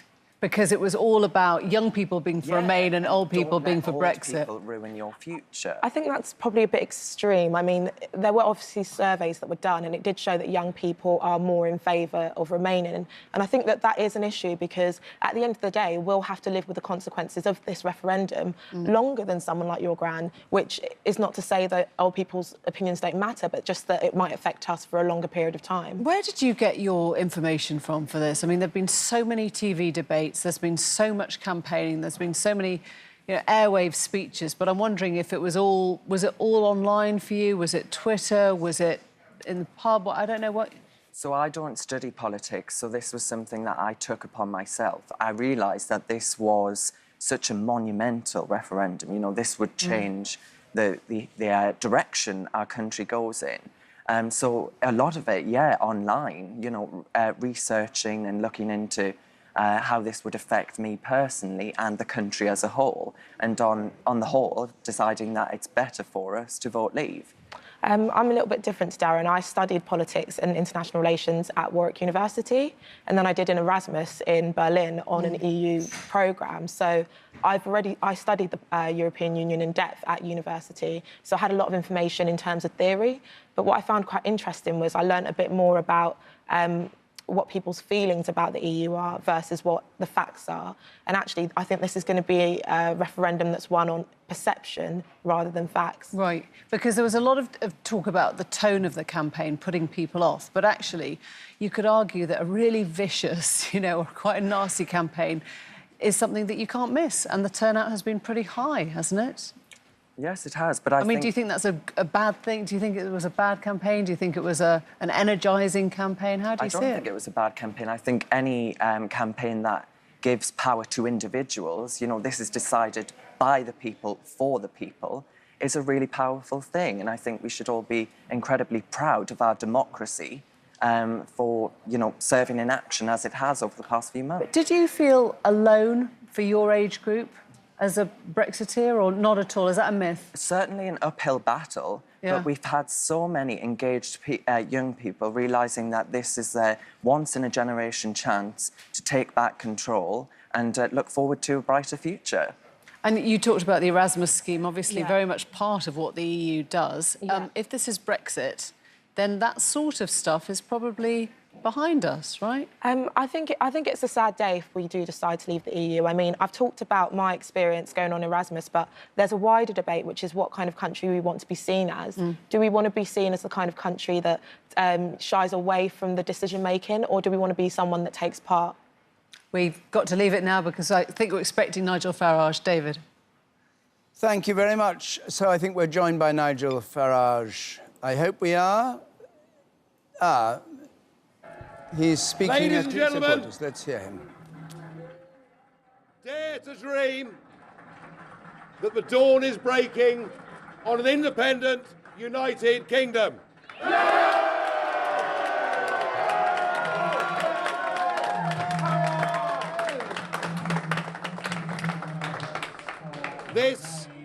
This, if the predictions now are right, this will be a victory for real people, a victory for ordinary people, a victory for decent people.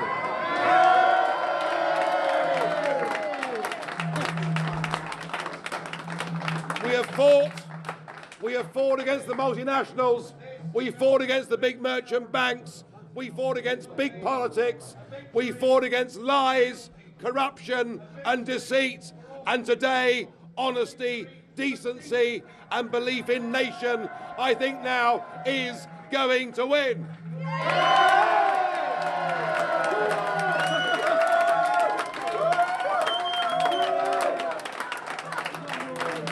And we will have done it. We will have done it without having to fight, without a single bullet being fired. We'd have done it by damned hard work on the ground, by people like my friend Mr. Banks here.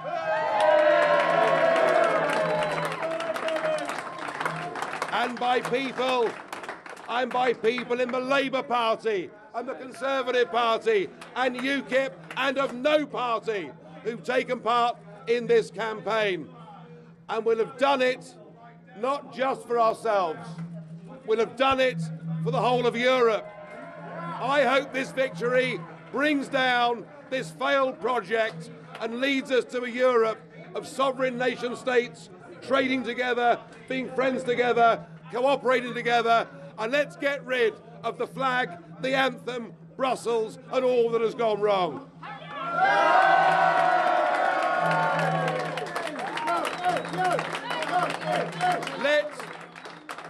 Let June the 23rd go down in our history as our Independence Day.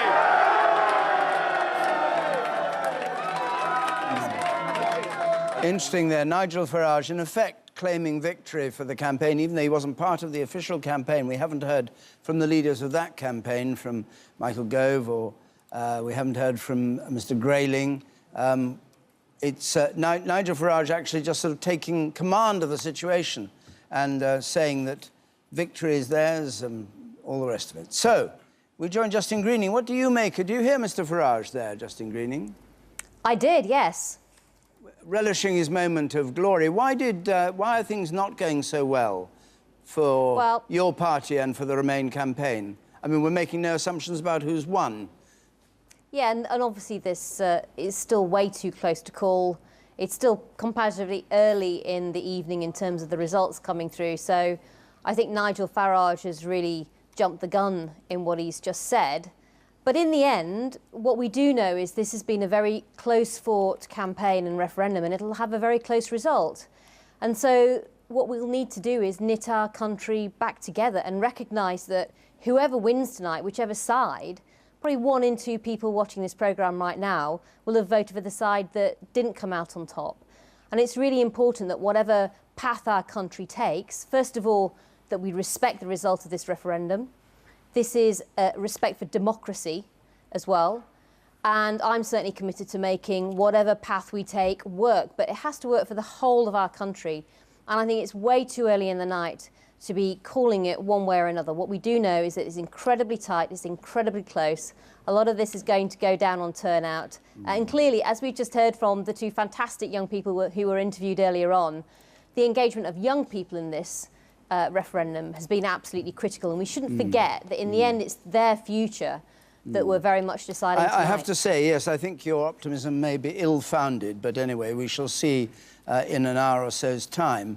But if your optimism is ill-founded and if it's a vote Leave that wins, what should happen? Well, again, I think it's way too early to call this referendum result. What I do know is that whatever the result, we have to respect it. OK, fine, you said that. And we'll have to make the best of it for our country. OK, let me try you on another one. Why has it got so close?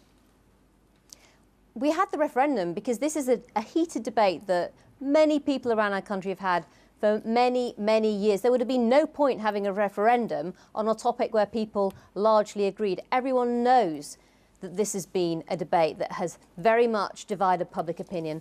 And it was time to take this debate out of Westminster, away from MPs, and actually give it to people in Britain to decide. And we've had a historic referendum. We will have a historic result that will take our country in one path or another. But I think it was right to give the British people their say. And did you fight the campaign in the right way, or was it too negative on your part, on the Conservative part, on David Cameron's part? A negative campaign.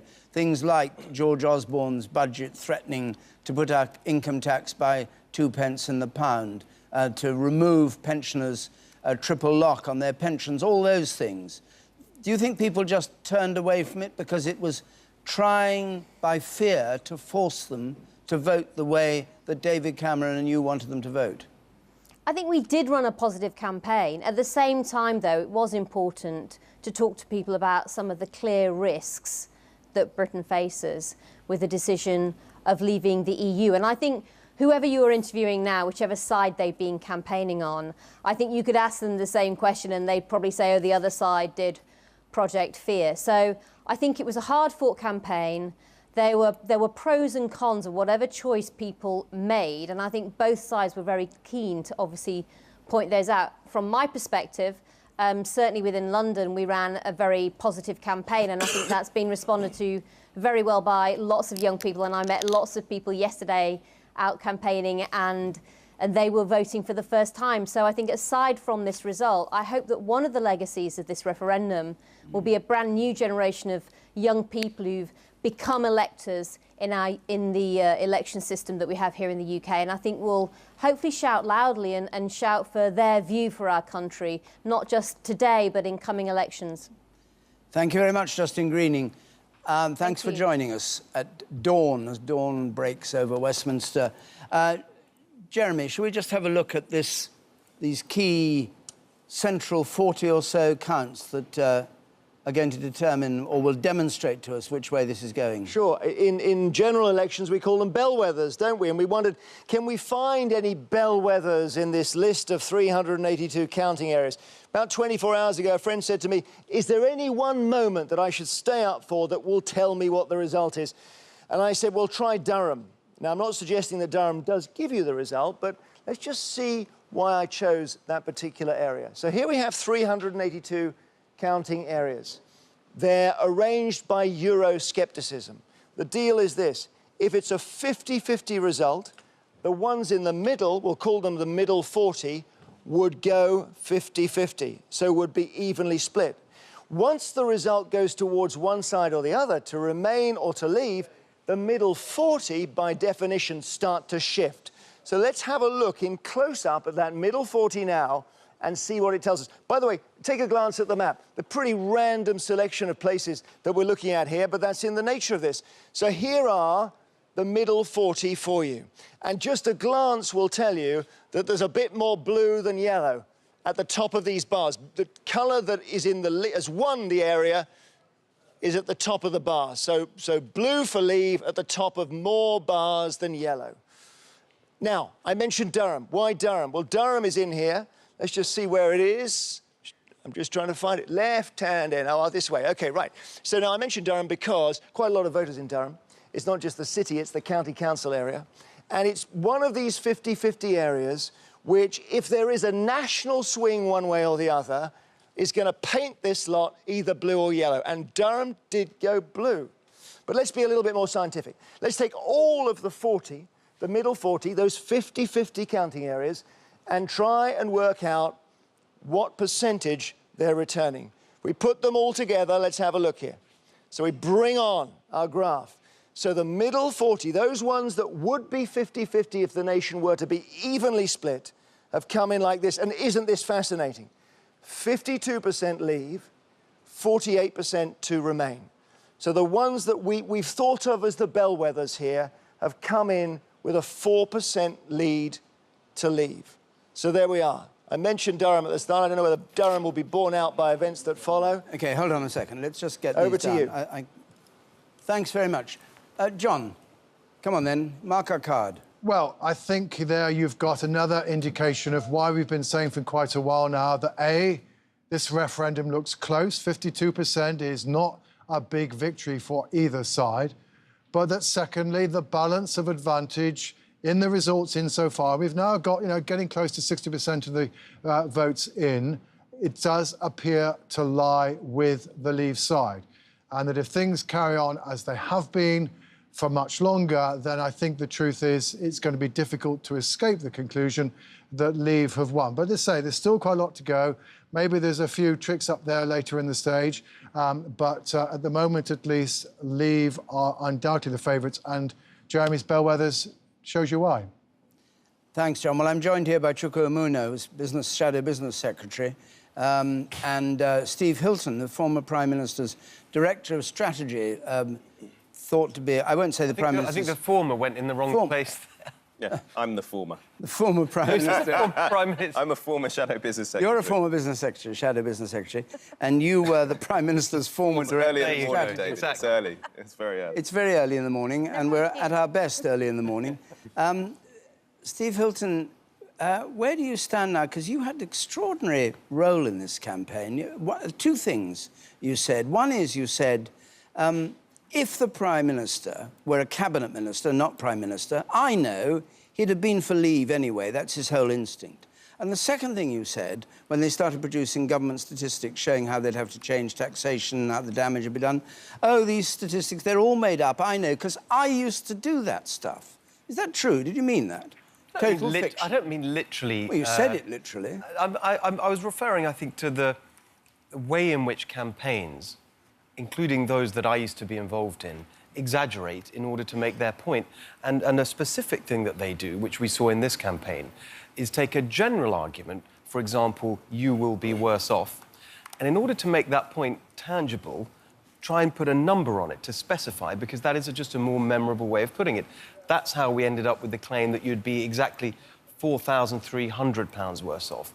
Now, there's all sorts of bits of data that you can put into such a calculation, but truly, everyone involved knows that that is not literally true. They don't really mean £4,300, right. but do they mean people will be worse off? They believe that they'll be worse off. And do you believe they'll be worse off? I don't, but I'm on the other side of the argument. Well, no, you're not entirely on the other side of the argument, because people have talked about... I mean, Michael Gove talked about bumps along the road.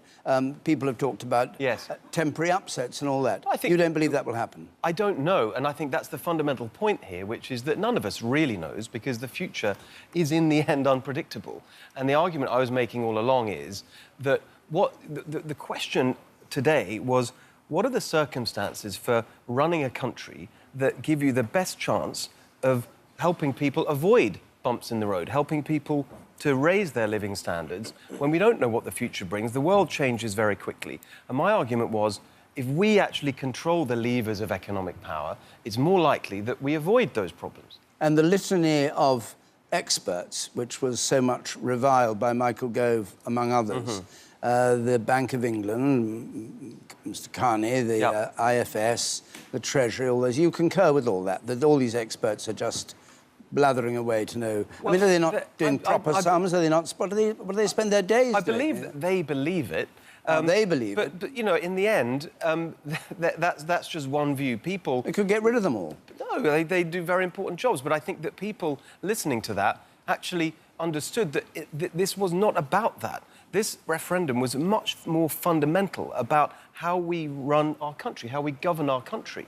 And I think that was what really happened in this campaign, that it shifted from some of those very specific things into a deeper argument about the best way to give people a sense of control over the things that matter to them. And I think what's happened is people have expressed real anger at a sense of being ignored by the system, a sense that they aren't listened to, and that almost whoever they vote for, nothing really changes. And and that, I think, was at the heart of all this. Chuka Umunna, former Shadow Business Secretary.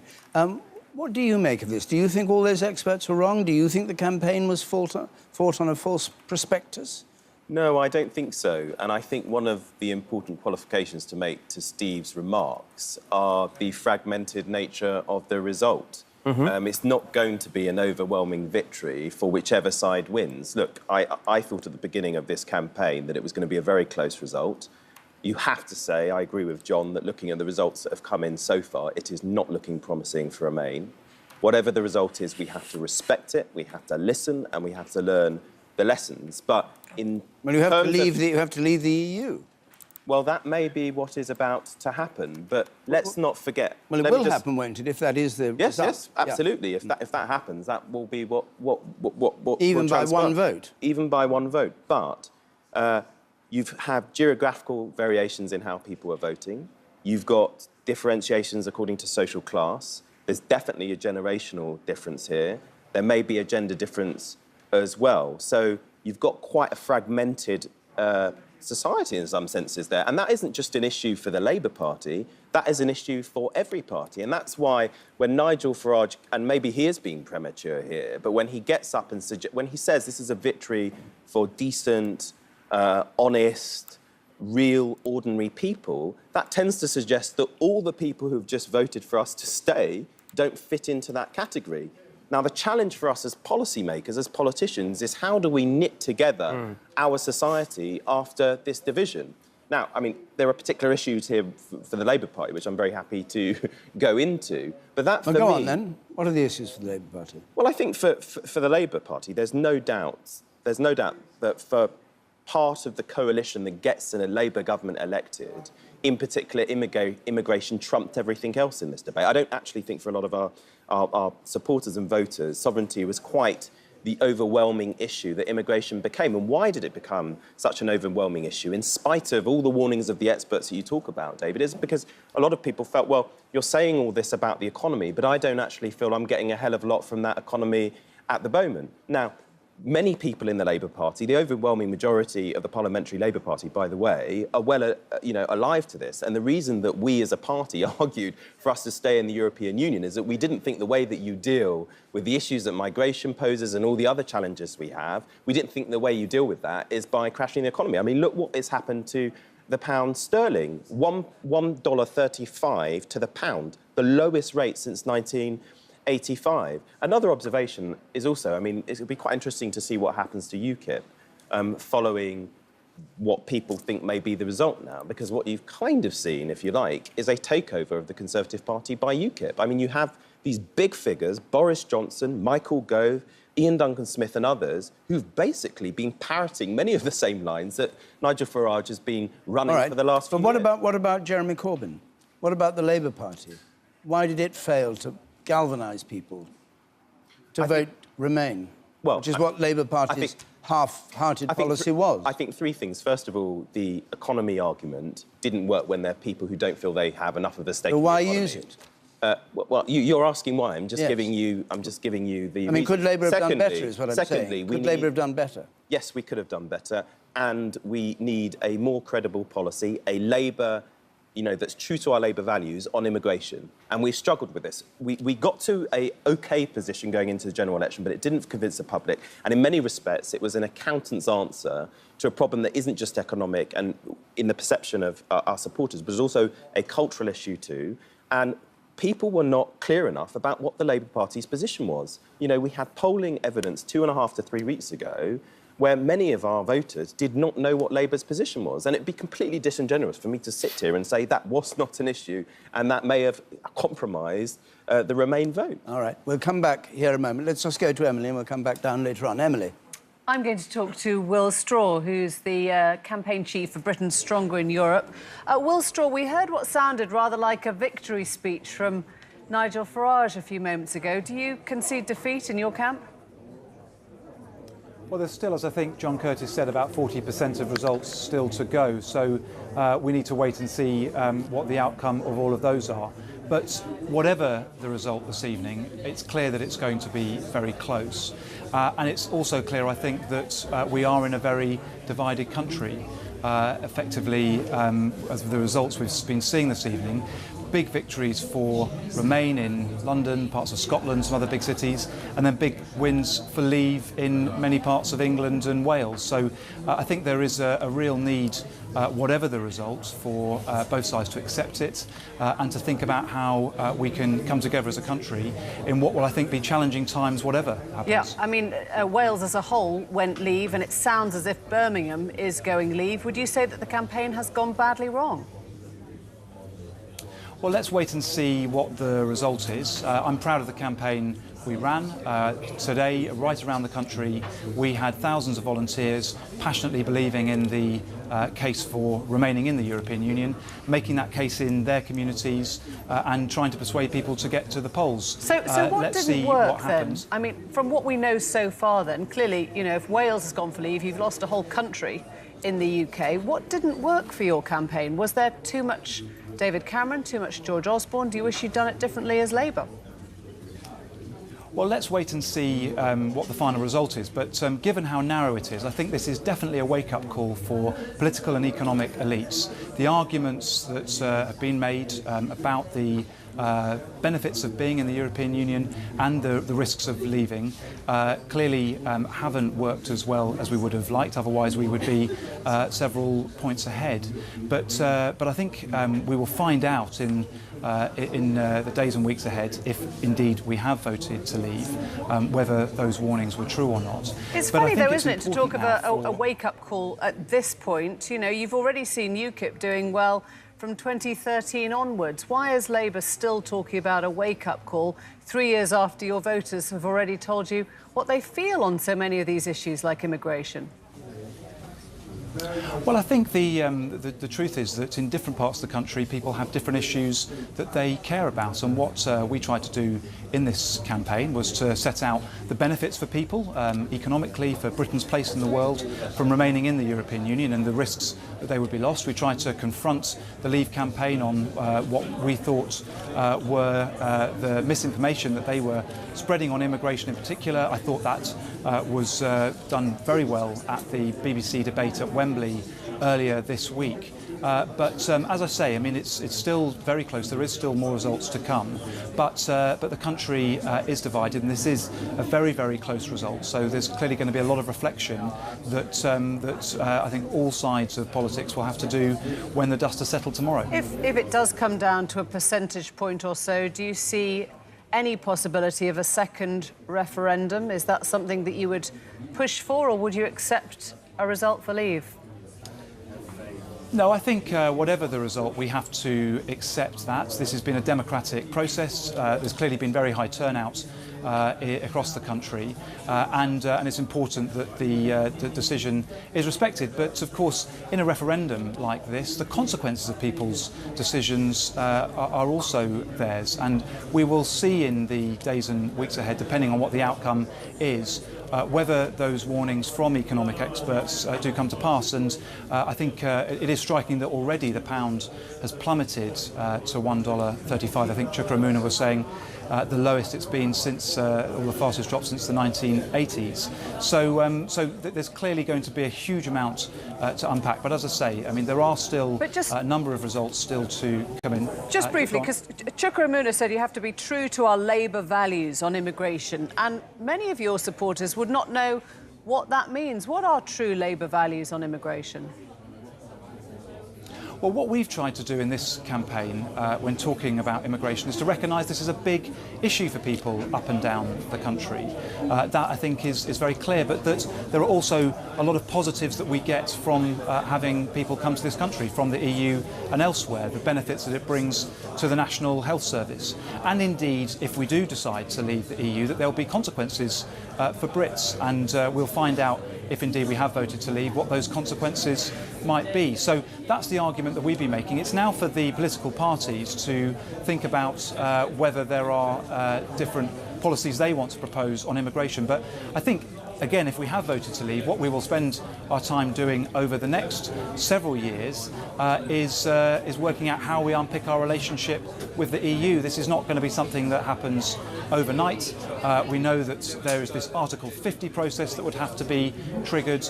Then we would need to negotiate our trading relationships with other countries around the world. So I think the main preoccupation is going to be trying to work out if there has been a leave vote this evening, why that was the eventuality that took place, and then really understanding what is going to happen to our position in the world and our economy over the not just days but years ahead.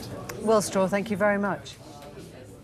Thank you. So Martin Oates joins us from Poole in the West Country, Dorset. Martin, what's the position in the southwest? Has that been a disappointment to the Remain campaign, or is that pretty much along the lines they were expecting? pretty much as expected, and if you look at Exeter, which was expected to vote Remain, they've done slightly better than they expected. Exeter is by no means typical of the South West. In many ways, it remains a monument to New Labour. Ben Bradshaw's seat, he trebled his majority at the last election. Labour did very well at the last and Bristol, local Bristol elections. and Bath are there, of course, too, aren't they? Yes, indeed, and those were expected to be Remain strongholds. The South Hams was actually the bellwether, Sarah Wollaston's seat, the bellwether seat we were hearing from Jeremy about earlier on. They Remain did slightly better than expected, and of course an interesting background there with Sarah Wollaston having declared for Brexit initially, to the surprise of some of her colleagues, although if you looked at her Twitter feed since she'd been elected, you'd have seen lots of evidence for that, and then her sudden change of heart just before the the whole the of the South referendum. Hams was influenced by Sarah Wollaston.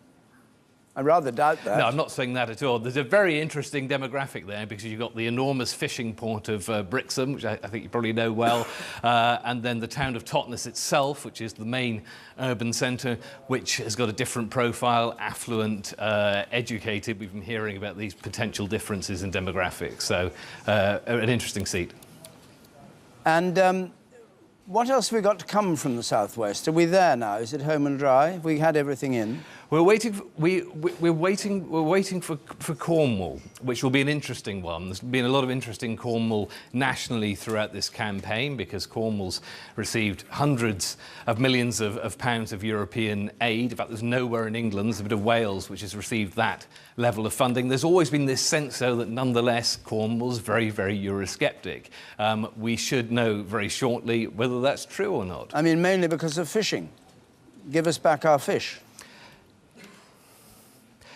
Fishing, I mean, clearly it's a very emotive issue, but on the other hand, if we look at the rest of the profile of the South West, I mean, Cornwall's got a strong sense of independence, as I think most people know, but on the other hand, in many ways, in terms of its Euroscepticism, the senses it shares that with the rest of the region. So given what we've seen through the rest of the South West, it probably won't be that surprising if it's finally confirmed, but it will mean that people like me can finally answer this question definitively, because there's always been this sense that it's very Eurosceptic.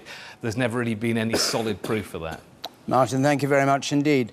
The turnout in the United Kingdom as a whole is 72%, which is the highest turnout in a nationwide ballot since 1992. So 1992, 72%. So it's not kind of wildly above what we get in general elections. No. Some places it's up to 80, but Indeed, which is exceptional. Some places it's yes. very, very high, but it is higher than where people expected. A few months ago, there was even a concern in Westminster about how much this would actually catch light at all. If you look back, say, to the AV referendum, where turnout was sort of the same as a local election, people were saying, gosh, I really hope that it gets to something like a general, because what we want is the result to feel like it is valid for whichever side to have a mandate. I think nobody is going to be able to cry foul with a level of turnout such as it is. And I think, given how divided the country appears to be, the fact that there is high turnout has got really to be a good thing. People will have to accept this and they'll have to move on. Patrick Burns, you're looking rather lonely there in Birmingham now. What's happened? Everybody's abandoned you. Well, all the drama is down in front of the stage, David, because clearly the result here in Birmingham is imminent, and it has all the makings of an absolute knife edge. One moment, Vote Leave supporters are preparing to raise their placards. I hear now that the Remainers maybe haven't given up the ghost, but the significant thing about this is that it's exactly the sort of place that the Remain campaign have been pinning their hopes on, that the second part of the night's going to be better than the first part has been.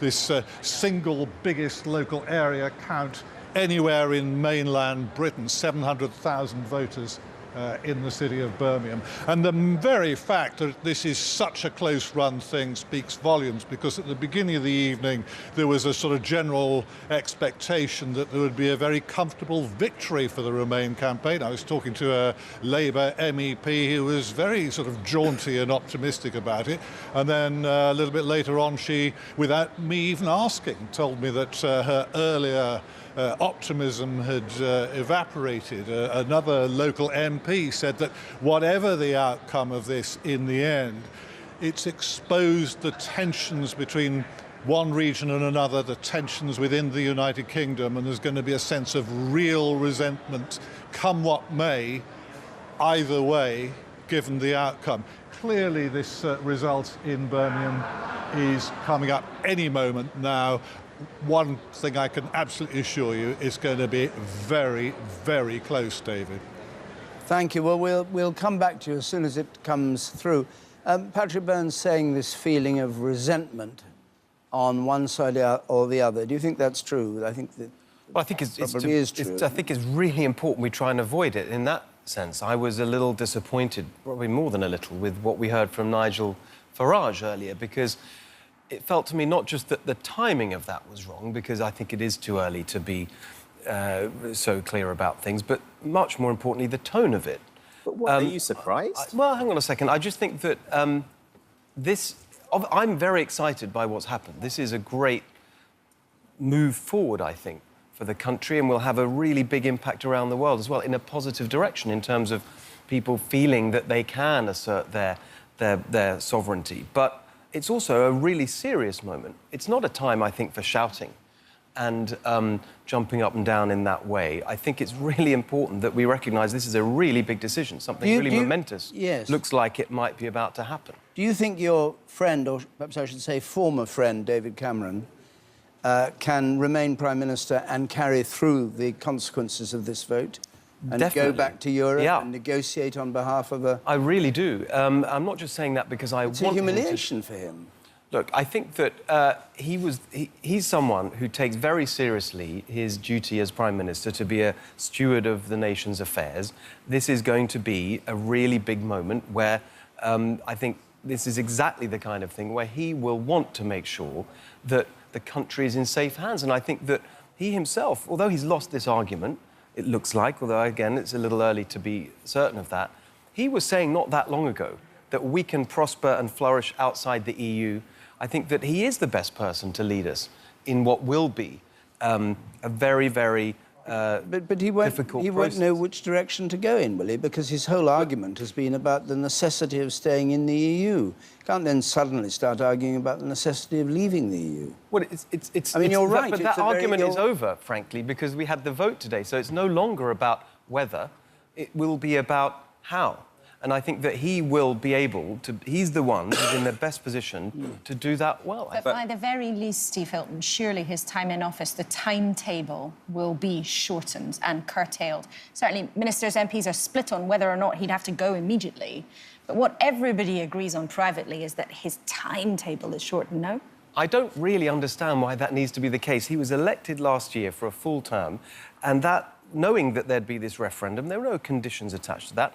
He should serve the full term. We have to pause because it's time for an update of the news. So let's join Rita Chakrabarti.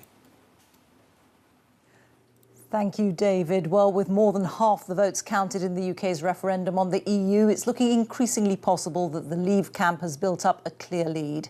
The overall result is still too close to call, but Leave has better than expected results in vast areas of the country.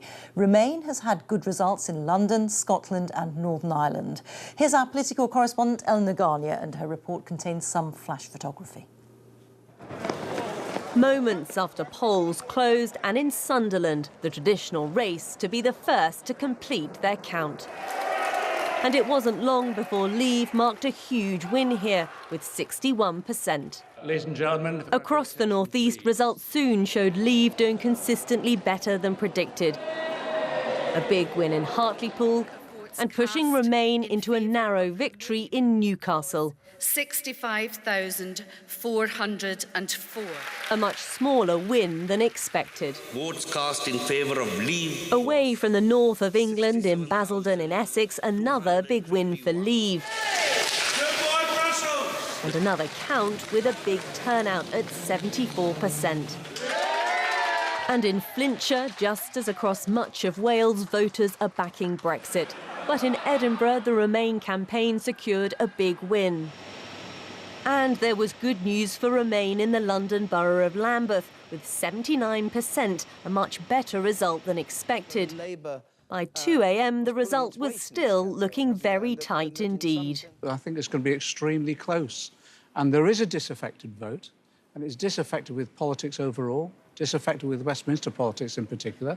Some of that is our Labour supporters too, and we've done our best to try and turn that round, but it's been tough. But as more results came in, the UKIP leader started to smell victory. This, if the predictions now are right, this will be a victory for real people, a victory for ordinary people, a victory for decent people. It's becoming increasingly clear there is a north-south split in England, with Remain doing better than expected in London, fulfilling expectations across the south east and west, but doing far worse in the north and across the Midlands. Ellen Naganya, BBC News. Well, at 20 minutes to 5, we can now say the decision taken in 1975 by this country to join the common market has been reversed by this referendum to leave the EU. We are absolutely clear now that there is no way that the Remain side can win. It looks as though the gap's going to be something like 52 to 48, so a 4-point lead for leaving the EU. And that's the result of this referendum, which has been preceded by weeks and months of argument and dispute and all the rest of it. The British people have spoken, and the answer is, we're out. Laura. Well, so rare that a country, as individuals, we get the chance to take a decision as big as this. This was the most profound question we had been asked for decades as a nation of voters. And we have answered it with a vote against the status quo, against political expectation, against the traditional political rules that in Britain voters tend to go with what they're told is their economic self-interest. Instead, people have decided to defy those conventions, defy the expectations of Westminster, defy all the advice from experts, big business, economists and the like, and vote to leave the European Union. And this is a vote that has huge consequences, not just for our country, but also implications for a whole continent. And it unleashes a period of huge uncertainty, maybe huge opportunity, but also maybe huge risks too. And the immediate results, Kamal Ahmed has been following. What are the financial markets saying? Well, David, I think this has come as a shock to the financial markets. We were seeing the pound at 10 o'clock last night at record levels for 2016. It has now hit lows not seen since 1985. That is how much the markets are concerned about this decision for Britain to leave the European Union. Pound is what now to the dollar? It's down at 134, 135. How did it begin the evening? And it started at $1.50, so it's lost 15 cents today. It's fallen over 10%. What in about currency stock terms, market David, figures? Is there anything there? Well, in currency terms, David, that is astonishing. That type of volatility is higher than in the financial crisis of 2008, when Britain crashed out of the European exchange rate mechanism in 1992. On the stock markets, the Nikkei in Japan, obviously the Asian markets are open at the moment. The Nikkei in Japan is down 3%. This is really a global issue. It just adds to this notion of global uncertainty around. And also that the euro has weakened significantly against the dollar. So clearly, not only is this a UK issue, but this is a euro area issue as well. Because what will the ramifications be when Britain leaves? What will that mean for the other European Union economies, the possibilities of other referendums? But just as Laura says, you know, Britain has made a decision that has sort of reversed that old famous phrase by the Clinton aide, it's the economy stupid when it comes to issues of elections.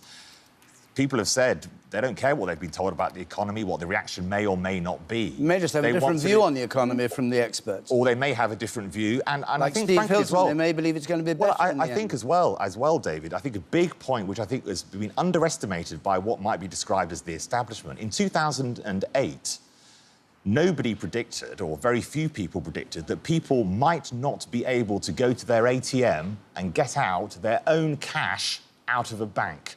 I think that really produced a complete disconnect between the public and the people so-called in charge. And I think that is still running now, because if economists tell you A, B and C is going to happen, but in 2008 they couldn't guarantee you could get money out of your bank, well, why listen to them? Do you think there'll be emergency measures taken by the Chancellor or by the Bank of England this morning to stop a run on sterling, for instance? Are there measures they should or could take? I am sure that the Bank of England will be considering now what statements they need to make to the markets before the markets open in London in the next 3 hours. And will the markets open in London, or can the stock market be closed? They will do. They will do. I mean, we will see the FTSE's futures, which is an index which predicts which way the FTSE is going to go when it opens, is down 8% at the moment. It would be, although we are in uncharted territory, it would be remarkable if the London market did not open. You can, of course, suspend trading if the volatility is so high and the initial fall is so deep. That decision can be taken, and it will be for the Treasury and the Bank of England to come together to talk about that. I'm sure, though, that Mark Carney, the Governor of the Bank of England, and I'm told that he is planning, this is being planned at the moment, will come out with some form of public statement. They hope to do it after the Prime Minister has spoken, to give some form of reassurance about liquidity, about financial support for banks in particular. Banking stocks are likely to be heavily hit when the markets open in London. HSBC, which is one of our biggest banks, is also listed on the Asian markets, and its share price is already falling.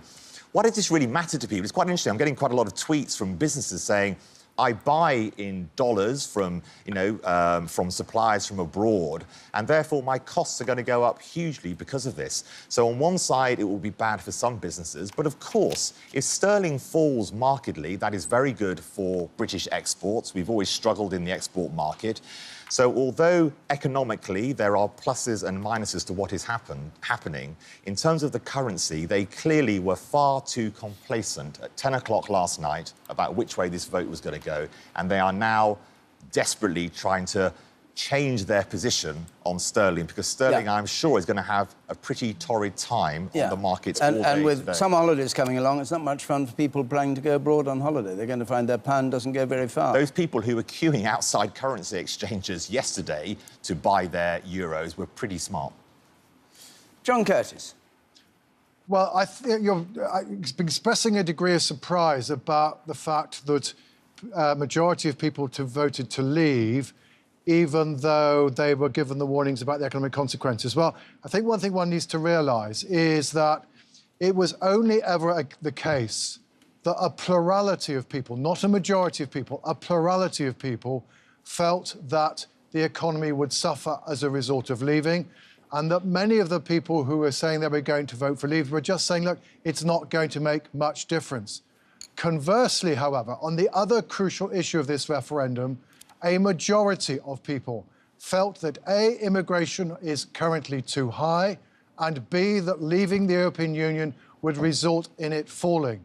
And therefore, at the end of the day, although I think some people voted to remain despite their concerns about immigration, the immigration pool was potentially always rather greater than the economy pool. I think the other thing I would say about the financial markets, I've taken the view for quite some time that the financial markets were seriously underestimating the probability of a leave vote. The truth is, if you followed the internet polls throughout this referendum campaign, they never, ever had Remain ahead. They called it a 50-50 shot all the way through. It's also true that actually in the last 2 or 3 weeks of the referendum, the vote for Remain was clearly weakened. And in fact, once you take out some of the methodological changes that the pollsters made along the way, it's very clear, and it was clear before we opened a single ballot box, that the Leave side had actually won the campaign. There'd been a clear shift towards Leave in the public opinion polls during the course of the last 3 or 4 weeks. So you put all that together, I frankly did not understand why the pound was so calm during the course of yesterday. Thanks, John. James Reynolds joins us from Brussels. Now, I don't know whether anybody's around, whether you've had any chance to talk to anybody, James, but we'd like to know if you have.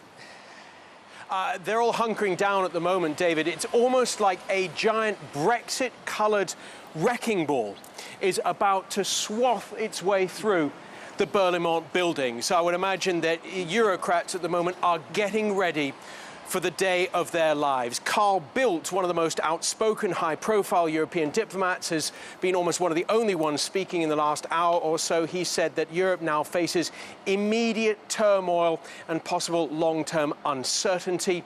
We expect possibly the President of the European Parliament, Martin Schulz, to come out in the next few hours, and then we expect the other presidents, Donald Tusk and Jean-Claude Juncker, to speak as well. In effect now, it's over to David Cameron, because the European Council will await Mr. Cameron's informing them that he is triggering Article 50 of the European Union Treaty, which calls for 2 years of negotiations for Britain to leave. Thanks very much indeed. Steve Hilton, let's come back to you and Chuka Muna and talk a bit about immigration, which John said was one of the key factors in this. Chuka, you start on this. What do you think that Labour's view on immigration, now that you will be free, of course, outside the EU, what should the policy on immigration be? How would you change it? Well, the first observation to make is I think those who have argued for us to leave the European Union have a huge expectation to meet. Because what they have said is if we leave the European Union, you get back control, as it were, and you can bring immigration down to the tens of thousands. Now, personally, I don't think they're going to be able to deliver on that. If you just take non-EU immigration, it's running at 188,000 net at the moment. That's before you consider current immigration from the EU. And of course, the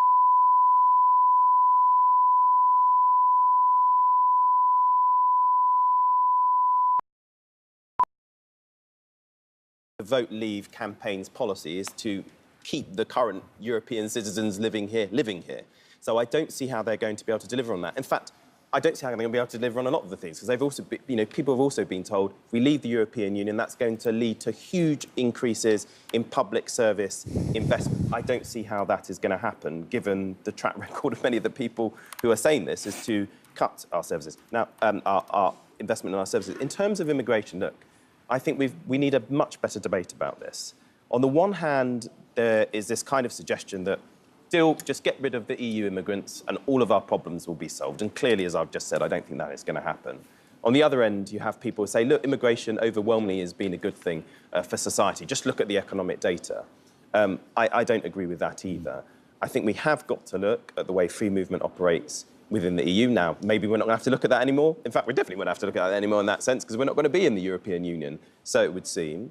But we need to look at the way migration flows work. And I think we also need to look not only at the economic impact of immigration, we need to be clear that there are benefits that come with it as well, but it's not just an economic thing. We've got to work out how we better integrate people into our society. We're obsessed with the numbers, and it's right that we should look at the numbers coming in. But actually, although we're very diverse communities, we're not terribly integrated. Can I just say a couple of final things? This moment, this is a seismic moment for our country that goes far beyond all the personalities. There's going to be a lot of chat what happens to David Cameron. This is a big thing for our country. And what this has exposed is a lot of division, and there's a lot of talk as if this is an overwhelming win. It isn't. There's 48% of people on the current projection who did not vote for this. Now, the challenge for people in this context is how to lead and bring our country together. Because we can take one of two courses. You can go the Donald Trump avenue, which is to go into the blame thing and look at who we blame for our problems, or you adopt a different approach, which is how do we bring a splintered and fragmented society together to meet these big, complex challenges. Now, my view is that is the way forward, is how do you unify and bring our country together? And I tell you, this is a big wake-up call to the European Union itself, because this is going to have a profound effect on the French presidential election next year, in the election in Italy, the year after that. They need to see this as a wake-up call as well. This isn't just an issue for us here in the UK, it's an issue for Europe, the European Union as a whole. I'll come back to you, Steve Hilton. We're just joined by Keith Vaz, who's the chairman of the Home Affairs Select Committee, who joins us from Kettering. Mr. Vaz, what do you think is going to happen now? Well, David, good morning. This is a crushing decision. It's a terrible day for Britain and a terrible day for Europe, with immense consequences. 41 years when British ministers went over and embedded themselves in trying to make sure that Europe was open protecting the single market. This is all gone in this day, and it's just so terrible. I think what needs to happen now, of course, is there has to be an emergency summit. I would be surprised if next week the EU leaders did not meet together, because we are one of the biggest countries in the EU. We are crucial to the success of the EU, and therefore the leaders have got to get together, and David Cameron has got to be there, and there has got to be a workable plan to ensure that we implement the wishes of the British people. Even though we think it's the wrong decision, we have to respect that decision. It will have huge implications for our security, in particular the migration crisis, dealing with illegal migration. We need the support of our EU partners to deal with the situation in Calais. It will have huge implications for our counter-terrorism strategy, the issues surrounding the European arrest warrant. All these matters are now put at risk by the decision that has been taken. Frankly, David, in 1,000 years, I would never have believed that the British people would have voted in this way, and they have done so. And I think that they voted emotionally rather than looking at the facts, and it'll be catastrophic for our country, for the rest of Europe, and indeed the world. Why do you think they voted this way? Well, I think you've correctly identified the issues of immigration are extremely important. If you look at the campaign, I think that there needed to be a much stronger campaign to stay in. The Leave campaigners were prepared to indulge in hand-to-hand combat in local constituencies. I'm very pleased to say that the Leicester result has come in, and Leicester has voted to remain, but with a very, very small majority, only 2,500. This is a big shock to all of us in Leicester. If a city like Leicester just manages to vote Remain, then there is a real problem in the way in which we put across the arguments and explained what we plan to do in reforming the European Union. The country obviously accepts that the European Union, in the Prime Minister's words, was not perfect, and they've decided it isn't perfect and they want to come out. So we have to accept that. But I think that the way we put these arguments across was perhaps not as effective as the way the Leave campaign was prepared to go into local constituencies, appeal to the emotions of local people, and act in that way. And that is what they did. They rejected the advice of all the experts. They rejected the arguments that had been put forward by almost everyone in Parliament. I mean, those who are going to vote against this were in the minority, and the country has accepted it. They've rejected everything that's been put before this. It's democracy. It's very, democracy, very isn't it? It's very crushing. It's democracy. It is.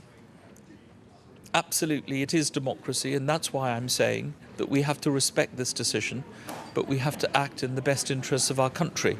And I think that David Cameron really fought a very strong campaign. He went round the country and he put the arguments to the British people, but they have rejected those arguments. All right. And therefore, what we now need to do is to work with colleagues to make sure that we get the best deal in respect of our exit.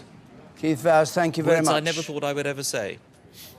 Thank you for joining us. Fiona Hislop joins us now from Falkirk of the Scottish National Party Culture and External Affairs Secretary, and has responsibility for Europe. Now, all along, the concern has been by unionists that if England voted Brexit and Scotland voted Remain, it would be an argument for another referendum, and Scotland would leave the Union and remain in the EU. Is that what you now think is a prospect? Is that what should happen? Well, Scotland's clearly and decisively voted to remain part of the European Union, 62% to 38%, an increased turnout even from the Scottish Parliament elections barely 6 weeks ago. Now, that clearly sends a strong message. It's quite clear that we see a different type of politics in Scotland, a different approach to constitutional affairs, and I think people will be looking very closely at this result and looking at the prospects for Scotland and what was in the best interests of Scotland going forward. We set out in our manifesto barely 6 6 weeks ago our conditions and our concerns about when and if an independence referendum would take place.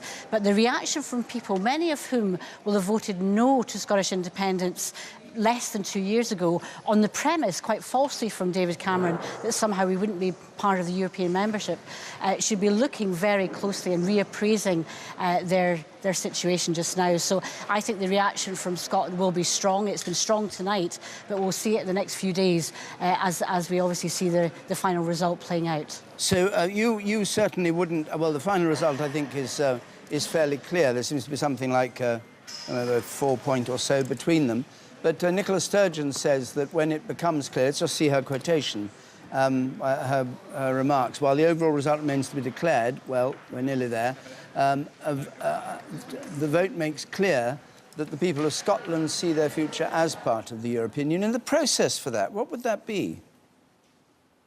Well, we clearly have interests in our European Union membership, and clearly we want to make sure that our trading and our connections with our European neighbours and partners can continue. The basis of that will have to be negotiated, whatever the result finally as it comes through. But we're quite clear. The Scottish Government will protect Scotland's interests, whatever the circumstances, and we intend to do that. Now, how we do that will depend on exactly what the result is, but we're very, very clear. The Scottish people have spoken. Their interests are about maintaining that membership. They are interested in maintaining our relations with Europe. We have to find the means by which we can do that. But clearly, there's some way to go in terms of determining the mechanism of doing that. But, decisions have consequences. And if the United Kingdom has made a decision against the interests of the Scottish people, that will have consequences. Fiona Hislop, thank you very much. Laura, you're off to Downing Street, I gather. What are you going to do in Downing Street? Well, we're going to wait and see what the Prime Minister is going to come out and say, because this is such an 5 in the enormous morning, moment. you think he'll be out? We've predicted there's going to be a dawn raid. It was being called and predicted as his dawn raid statement. Now, we are not necessarily expecting anything very imminent, but we're out at Elstree, so it might take me a while to get there, and we certainly don't want to miss it. This is such a huge moment for our politics.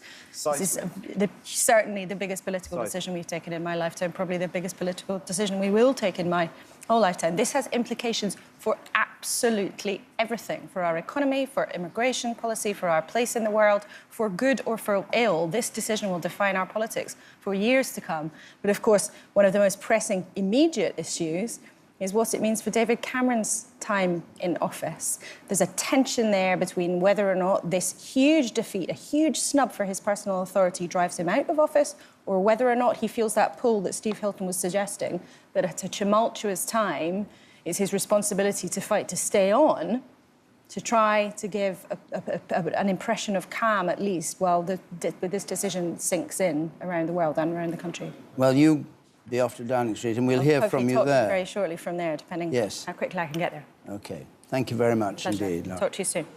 Kamal, just pick us up on the latest moves on markets and money and all the rest. Yeah, so the Nikkei, that's the Japanese stock market, has fallen sharply. It's down about 8%.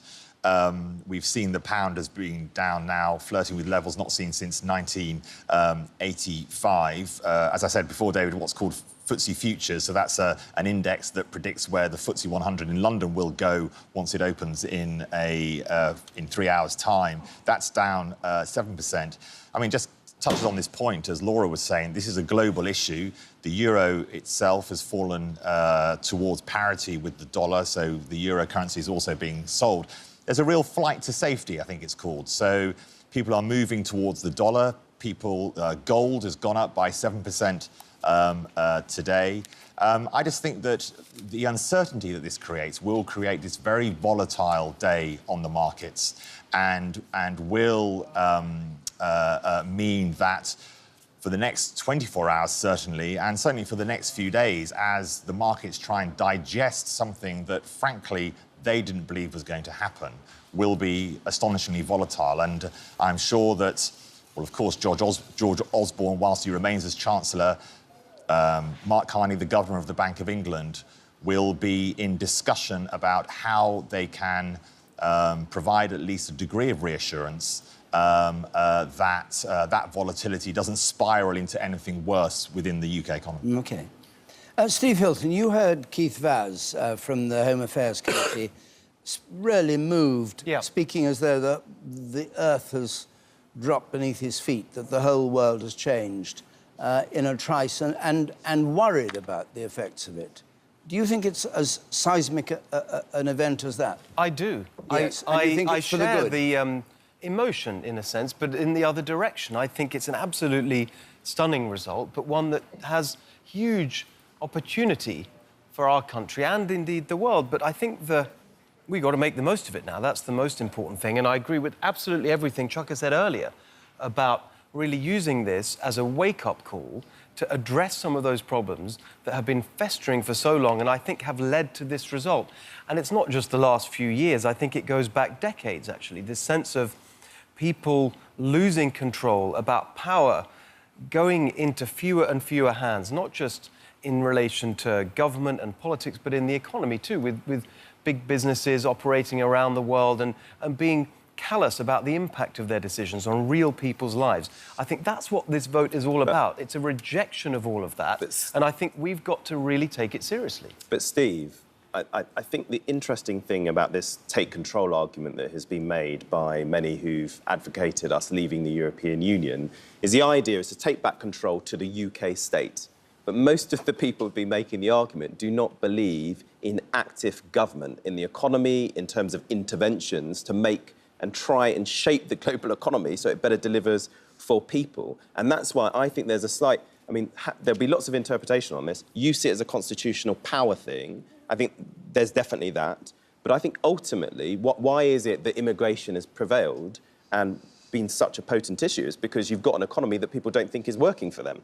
And actually, this thing comes down to how do we make globalisation work for middle and lower income earners who frankly think that for a kind of internationally mobile 1%, it works, but for them, it doesn't. And I don't think necessarily the small state solution that many of the people in Vote Leave believe when it comes to domestic politics is necessarily what people are looking for. I don't think it's a small state solution either. I think it's a decentralised state. It's a state that understands and responds to the real lives of real people. If we're talking about making globalisation work for people, in the end, that's not to do with what happens in Brussels or institutions miles away. It's about human beings. Do they have the skills and the potential to actually flourish in an economy that's changing so quickly? That's got to be done at the human level, at the neighbourhood level, and I think that's why this should be a wake-up call to pass power back, not just from Brussels to the UK, but within the UK as well. I don't necessarily disagree with that.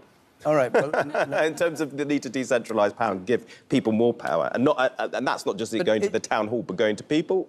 You saw Keith Vaz's face. It's an earthquake. This is seismic. Yeah, it is an utter earthquake, and I think we, in some senses, will degrade this debate if it all comes down to a discussion about the future of David Cameron. Yes. This is going to affect every single person watching this programme, every family, every community. And if this just descends into, 24 hours, will Cameron stay? I frankly don't care. The priority in the short term has got to be to stabilise our economy, stabilise the markets. Sterling is dropping like you will not believe. This is a very, very serious situation. There is a question, of course, legitimate question about who can best stabilise things at this stage, isn't there? Well, I have to say, I mean, in the medium to short term, I don't see how Cameron can lead the negotiation. And I think it's very, very important that we get the best deal possible in terms of the negotiation of our exit for my constituents and every person watching this programme. I think he is slightly compromised because of what's happened in his ability to lead that. And I'm just saying, I'm not making a party political point here, but whoever is in charge, they've got to get the best deal now. The people have spoken. But we've got to remember in this debate, 48% of people did not want this to happen. And everybody must respect the result, but also respect the fact that this is a divided result. All right. Emily, go back to you. Yeah, let's talk to Andrew Rawnsley and Isabel Hardman. It's been called seismic, this moment, but it's also... Yeah, it's Richter 9 or 10. How high can you go on the Richter scale? I don't know. I think we're off 10, aren't we? Yeah. But it's also unprecedented. Nobody has ever left the EU before, and I don't think anyone has ever left an economic union Greenland before. did, but long ago, and that's a slightly non-comparable example. You're quite right, Emily. I mean, this is a major member of the European Union leaving, one of its most important economies. So we've this evening, obviously, and overnight, we've been concentrating on the effects in Britain. But I mean, there'll be people reeling with shock around Europe. Now, when I was talking to diplomats and other people around Europe before the referendum, yeah, they were seriously concerned. But I think deep down, they thought in the end, the Brits, even if reluctantly, would vote to stay. And a key thing now will be how they react. Now, of course, they're going to bring out statements saying we regret it, but the show goes on. But the truth is they know this is a massive blow to the EU's sense of its own self-esteem, potentially its clout in the world. The people it's most likely to energise in politics in Europe are people like Marine Le Pen in France and in other European countries, populists to the right who also want to take their countries out of the EU. And we'll see how they react, because obviously if things go really badly, because we're still going to have some relationship with our continent, the negotiations will become very poisoned. And will people in the European Union say, we've got to be punitive to Britain to deter anybody else from doing this? Or will others say, we still need a relationship with Britain? And of course, that will slightly depend on how Britain approaches it as well. And there will be real concerns about a domino effect in Europe, because it's not as though Britons are grouchier about the EU than other countries. Actually, the polling over the last few months has shown that in Italy, in France, in Holland, voters are not fans of the European Union. And this could really inspire voters, at least in You think this is the beginning of the end of the EU as a whole? Well, I think it's going to have huge Some effects serious across the people have European worried Union. about that. I wouldn't Yep. go that far, but some serious people have worried. What happens now, in technical terms? David Cameron's made very clear on his optimistic way of thinking that there was no plan B. The civil service didn't have anything in mind for if this happened. So how prepared are we for this? Well, there's a debate about whether he should trigger Article 50 quickly or not, but also whether he should stay on as leader to do this. But what he has to do quite immediately is go back on some of the things that he said during the campaign. He claimed that Brexit would put a bomb under the economy. Now, things are already looking quite shaky. Yeah. For the Prime Minister to carry on leading, he needs to somehow say, oh, I didn't really mean that, everything's going to be OK, which is going to be quite difficult. But there's an additional problem, I'd say, which is partly what people have voted for. Yes, it appears now pretty clear they're voting, although by a fairly small margin, to leave the European Union. But of course, we're not going to tow off into the mid-Atlantic. It will still be our biggest trading partners, our closest neighbours. That's a fact of geography. And of course, what this vote by its binary nature couldn't be was, well, if you don't want to be a member of the European Union, what sort of relationship then do you want with the European Union? Should it be Norway, Switzerland, Turkey, Albania? And the Out campaign never really agreed on this. I mean, they slightly changed their account of what we would end up being. Before we get to that point, there is, of course, this question that's sort of been a shadowy figure of a second referendum, of going back to ask again, or another election which might trigger a second referendum. Are we now saying that cannot, in democratic circumstances, happen? Well, Jean-Claude Juncker did rule that out pretty clearly this week, saying... That was before, wasn't it? Yes, you might see some attempt, but I suspect that actually the European leaders will want to say to other countries, no, this is that, basically, that's it. You can't fiddle around, because actually if you have a second referendum, the chances are that Britain can vote to leave even more overwhelmingly, and you don't want that sort of dragging... Although Boris Johnson, leading light of the Out campaign, did flirt with this idea of a second record. I mean, I do think, because this process is at least 2 years, probably, if not longer, if Article 50 is triggered, when and if that's triggered, as Isabel says. Now, if what's happening in the markets now is a precursor to the really serious economic damage that the Prime Minister, the Remain campaign, said would be a result of this outvote, well, we'll see what public opinion does, and whether people say, well, you can't reverse this, but do we want a referendum on the eventual terms of the deal? Do you really I think would we're going to broadly get agree this... with Isabel. I think it's very hard to turn, when a country's voted as it has, to say, oh, we'll have a second go to see if you do the right answer next time. The danger is you would get more resounding no, actually. What about the Brexit? Have a habit of doing that. Yes, they of saying you do. gave us the wrong answer. Until you get it right. What about the Brexit austerity budget? Do you think we'll actually see that enacted? I don't think so. I don't think George Osborne's going to survive for very long, but I don't think that a chancellor as political as him would... You think he'll be gone by the weekend? Not in his current I don't know job? whether it's by the weekend, but I don't think he's going to be... Well, I mean, there's just a practical thing. When there's so much economic volatility, whether you want to... Whatever his medium to long-term future, and this goes for David Cameron as well, whether you want to lose your chancellor in the middle of what could be potentially extreme turbulence on world markets. But Brexit Tories were gunning for Osborne way before this, even when they thought that Remain might win, that they saw him as the sacrificial lamb. So the idea that he could survive for very long is... Does one character emerge for you to take on the Brexit negotiations? That's a good question. Who's going to be the Brexit negotiator? That was my question to you. Yes. Well, they never told us, did they? I don't think they know. I mean, because I think deep down they're quite surprised. I mean, remember, Nigel Farage was conceding earlier in the night. Yes, it's been a strange night if you're Nigel Farage, which is normally not what politicians do.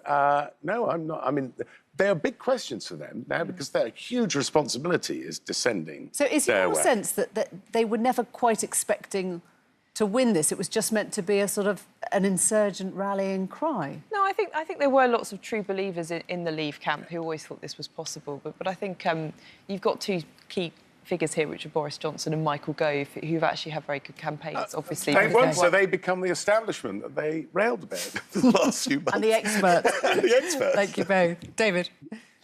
Thank you very much. Let's now look at how things stand and how this story is unfolded and where it is that the Leave campaign has won and where it is that the Remain campaign has won in this very close vote, which leaves 4 points at the moment between the two sides. Jeremy. Yes, let me actually take you inside the Queen Elizabeth Tower here. And what we thought we would do is a comparison with the first referendum in 1975, so we can see how the nation is divided. So let's just bring on a clock face here.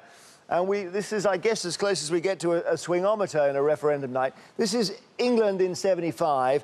And you can see the blue there is Leave, and England was 31.5% Leave in 1975. Now, this is so dramatic. Watch this as we feed in the results from the last 24 hours. Look at that. Over the 50%, nearly 55%. England actually more Eurosceptic on average than the country as a whole. So a massive change in England over those 4 decades. And actually in Wales, too. Have a look. We'll turn the tower, change the clock, go back to 75, and 35% in Wales saying no to the EU. On the losing side, the majority saying Remain. Now look at the figure for 2016.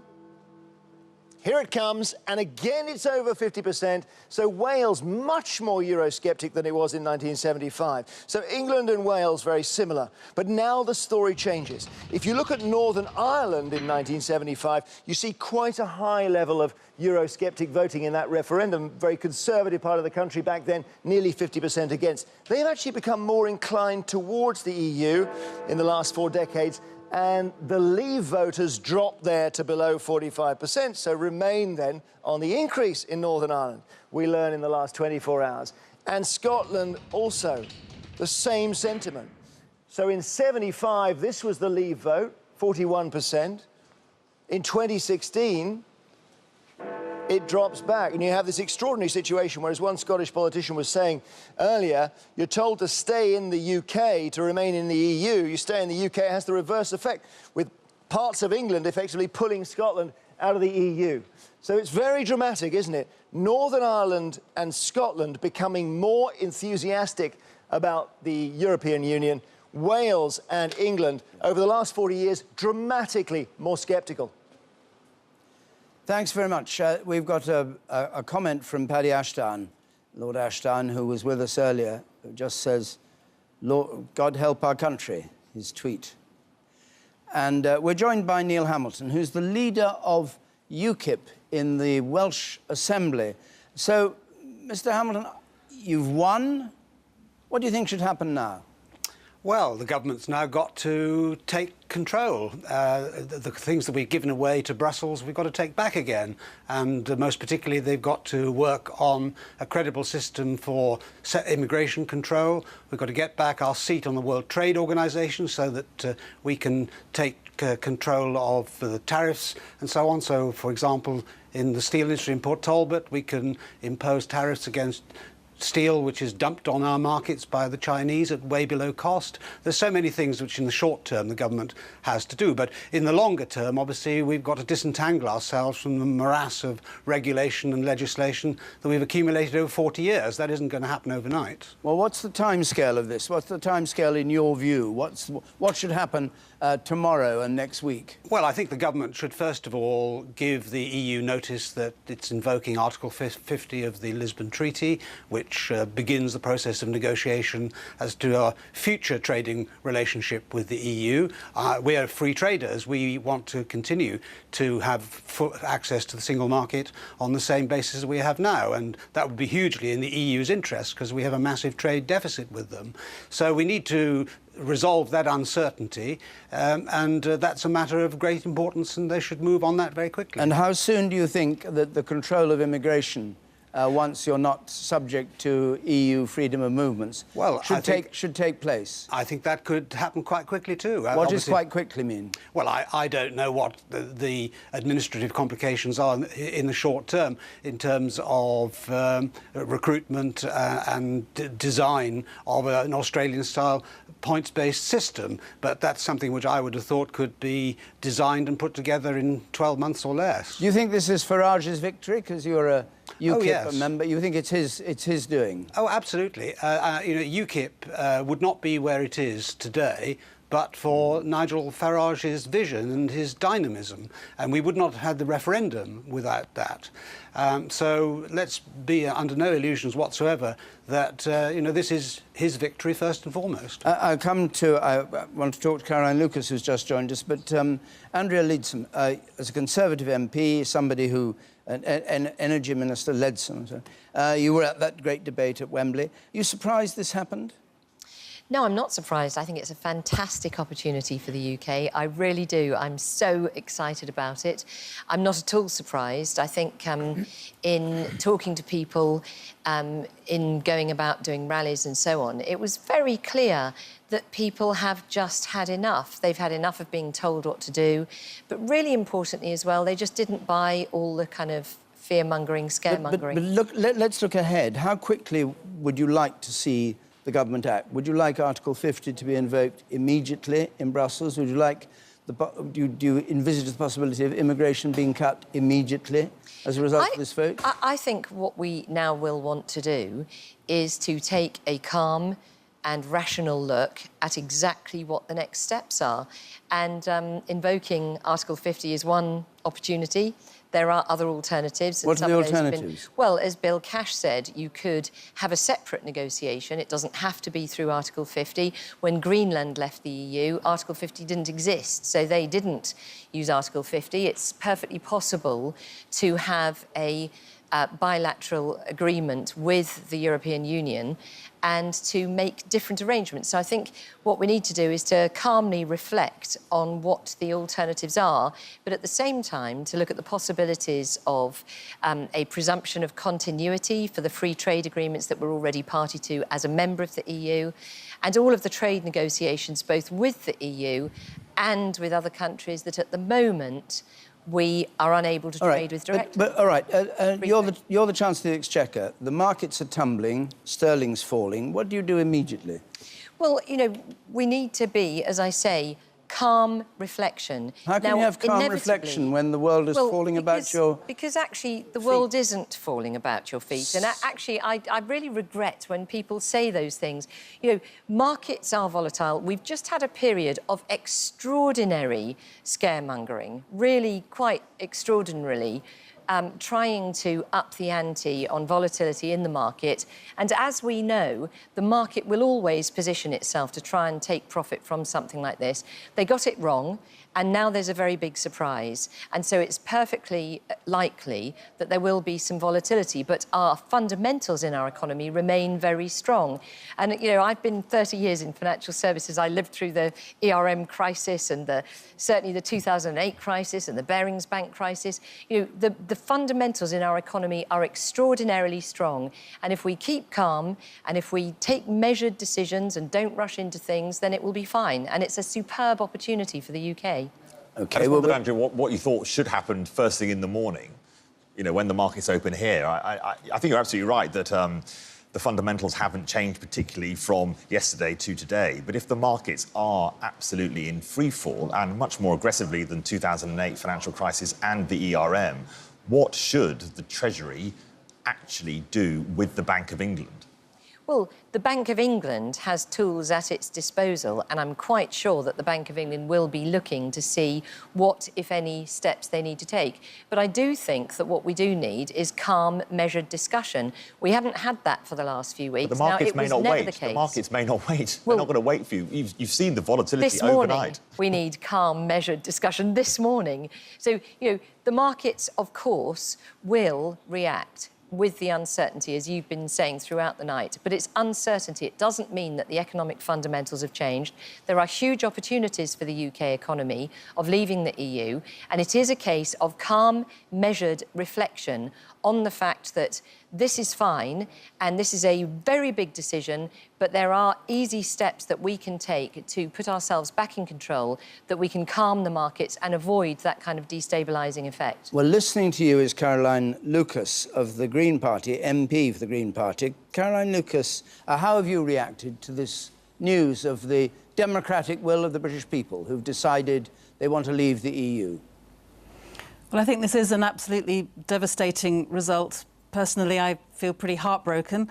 I think it has revealed massive divisions within our country. I feel like there is such levels of alienation and anger and frustration, which I think is a real wake-up call to Westminster. I mean, we've got here, you know, basically people rebelling against the leaders of the 98% of MPs who are in Westminster. And my hope, I suppose, is that as we go forward and try to work out how to heal the country again and to heal some of these divisions, we can have a debate about wider constitutional issues, not just about what the people have now said about withdrawing from the EU, but how to make sure people have a voice in our democracy more broadly. And I think that will have to include looking at things like our voting system. We have a government that, as we know, was elected with just 24% of the eligible vote.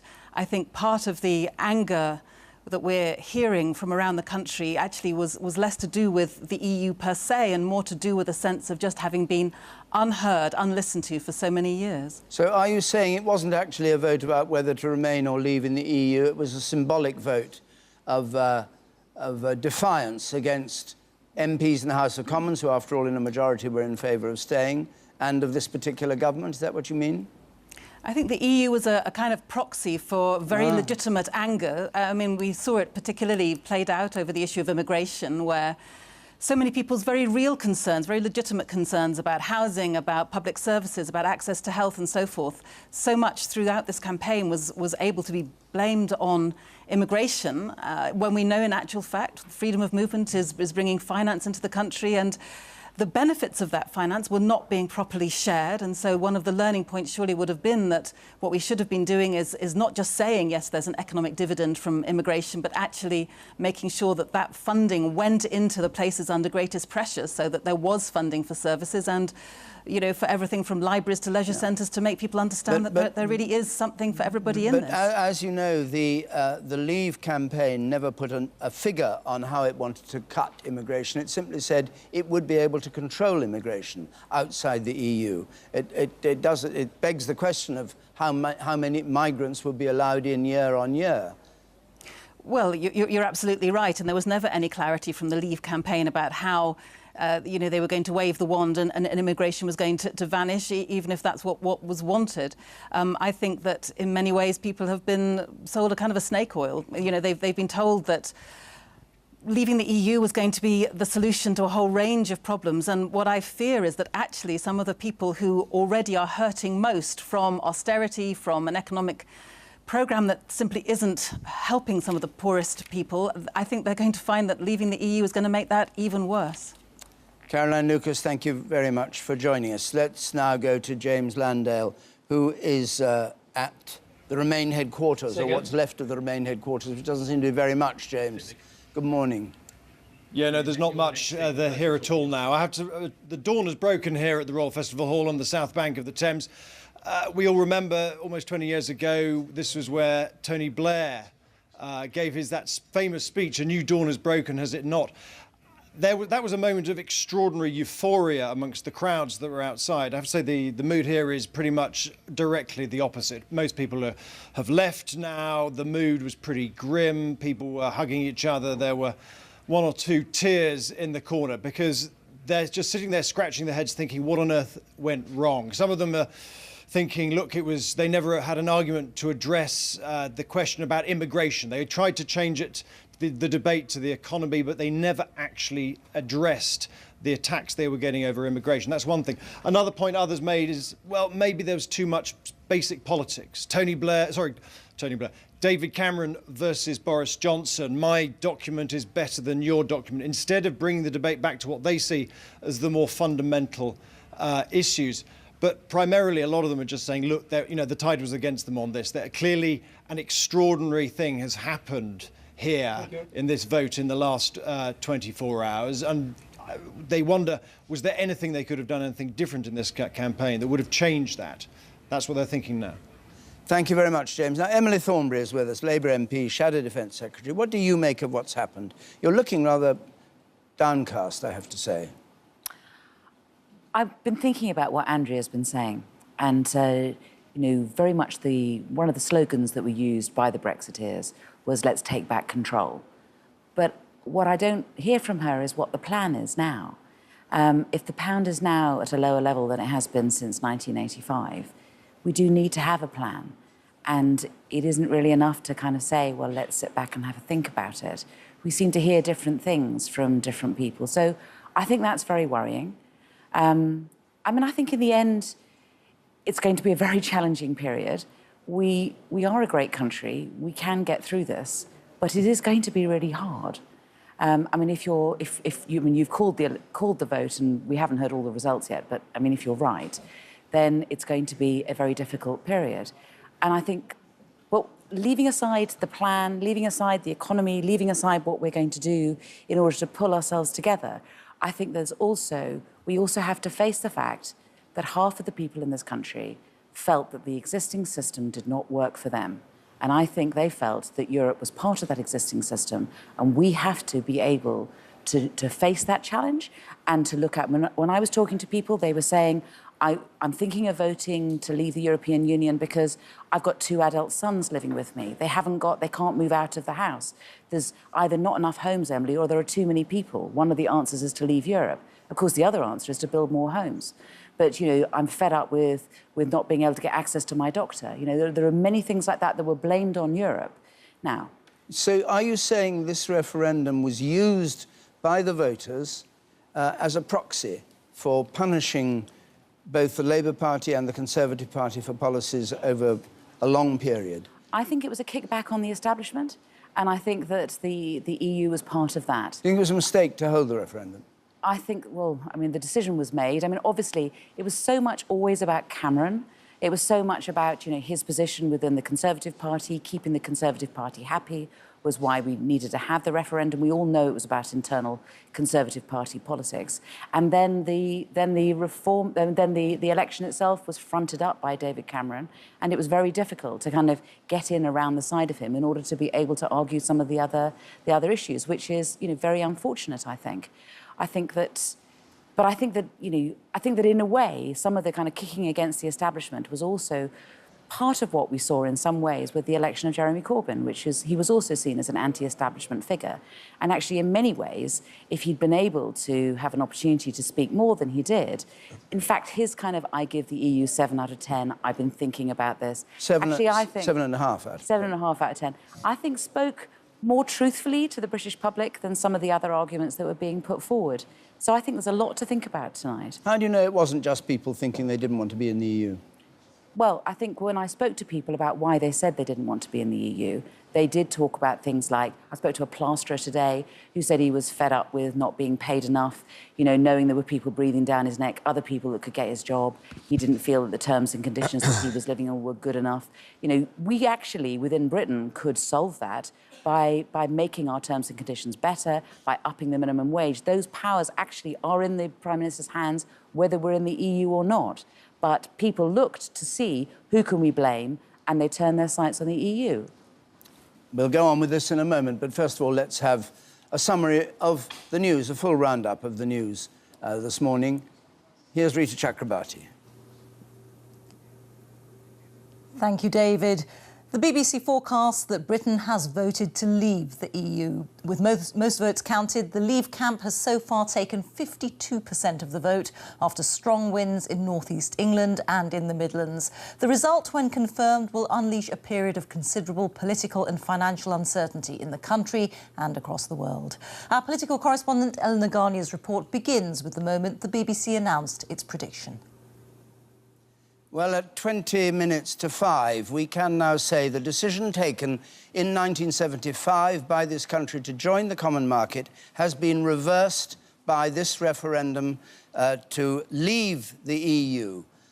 We are absolutely clear now that there is no way that the Remain side can win. It looks Watch and listen carefully. This is history in the making. The British people have spoken, and the answer is we're out. It's unbelievable, isn't it? Changed the face of Europe! And these were the celebrations just moments before the BBC called the result. This will be a victory for real people, a victory for ordinary people, a victory for decent people. With the pound plunging, Remain campaigners warned of turmoil ahead. This is a crushing decision. It's a terrible day for Britain and a terrible day for Europe with, immense consequences. This moment, this is a seismic moment for our country that goes far beyond all the personalities. There's going to be a lot of chat what happens to David Cameron. This is a big thing for our country. And what this has exposed is a lot of division, and there's a lot of talk as if this is an overwhelming win. It isn't. There's 48% of people on the current projection who did not vote for this. It wasn't long after polls closed before Leave started marking up big wins. Ladies and gentlemen. Across the northeast, results soon showed Leave doing consistently better than predicted. A big win in Hartlepool and pushing Remain into a narrow victory in Newcastle. 65,404. A much smaller win than expected. Votes cast in favour of Leave. Away from the north of England, in Basildon in Essex, another big win for Leave. And another count with a big turnout at 74%. And in Flintshire, just as across the rest of Wales, voters backed Brexit. But in Edinburgh, the Remain campaign secured a big win. And there was good news for Remain across London, picking up significant Remain wins. But Britain has voted to leave the European Union, to tear up the settlement the country's had for decades, unleashing perhaps huge opportunity or perhaps huge risk, perhaps both. Ella Nagania, BBC News.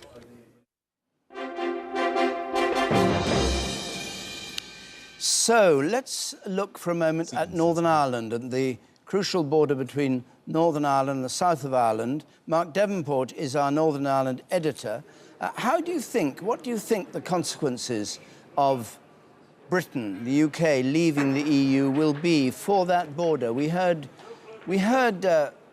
some early on in the campaign, people worrying about the border, saying it would cause terrible trouble in Northern Ireland, that for years they had an open border and now it would become a closed border. Is that what's going to happen? What do you think? Well, we're really in uncharted territory with this, David. We had, as you said, a number of visitors, high-profile visitors during the campaign, the Chancellor, two former Prime Ministers, Sir John Major and Tony Blair, all predicting that we could have a return to border checks and that this could be extremely disruptive in terms of the progress that has been made in Northern Ireland thus far. Now, the question is, what will happen, because Leave campaigners have been playing this down? The Secretary of State for Northern Ireland, Theresa Villas, who was a leading campaigner for the Leave camp, insisted that the free movement deal that we have here in Ireland would continue because it predates the EU. However, it has to be said that the Irish government has seen itself as a player in this, has been lobbying openly for a Remain argument, and it will have to be something that will be handled very sensitively, diplomatically by Dublin, which remains within the European Union, very committed member of the European Union, but now has a 300-mile border within the island of Ireland, which is now a border, or will become a border, between the European Union and an independent UK outside But the does Union. it have, very briefly, does it have to be a border with police checks on every lane and every crossing? I don't think that either the Irish government or the British government will want anything of that kind. They've put so much work into doing away with the security installations that we've seen in the past. But they will still, potentially, if we have some kind of new system of tariffs brought in, have to come up with some system to check people moving goods across that border and to try and work out whether there should be checks of people moving within Ireland or whether there should be new checks on people's movement between Ireland and Great Britain. Thank you very much, Mark. We're joined now in our whiz round by Syed Kamal, the leader of the Conservative MEPs in the European Parliament, who was in favour of our leaving. And you're presumably glad to be out of a job soon. Well, I've always said that whatever the result, that it was important that we respected the result. The British people have voted to leave, and I think what's important that whatever our personal views might have been, we respect that result and we move on. I'm going straight into meetings this morning with the leaders of the other political groups here in the European Parliament to start talking about the next steps. Among other members of the Parliament will be to this quite, as we've been calling it here, seismic change in the balance of power in the EU with Britain's departure. Sorry, I missed the early part of that question. What do you think the reaction of your colleagues in the Parliament of various parties will be to Britain's departure from the EU? Well, I've been speaking to a number of colleagues this week in Brussels, MEPs as well as commissioners, and they have said to me, look, you know, we would rather you don't leave, but actually if you do leave, it's really important that we get a deal that we're both happy with, so that Britain are good neighbours rather than reluctant tenants. So what do you think the first moves will be? Well, what I'm going to do this morning is go into meetings with the other leaders of the political groups in the European Parliament to talk about actually how we start these negotiations. Then Martin Schulz, the President of the Parliament, will meet with the President of the Commission, Jean-Claude Juncker, and Donald Tusk, the President of the Council. Next week, David Cameron will come out here and meet with fellow Prime Ministers. And so we'll have in place the procedure and the discussion, how we'll go about the discussions. So you don't think it's going to be a turbulent period? You sound as though you think it's going to be very easily accomplished. I think what's important is actually that we do put in place certainty. That's important, and it's part of my job now to go into this meeting with the other leaders of the European political groups to feed back to Number 10 and to make sure that we're quite clear about the next steps in the negotiations. Thank you very much indeed for joining us. Let's just have a look at tomorrow morning's papers. The Sun here, see you later. Daily Mail, we're out. The Daily Mirror, we're out. And the Indie, out. Of course, we aren't yet out. We've just had an advisory referendum saying we should be out.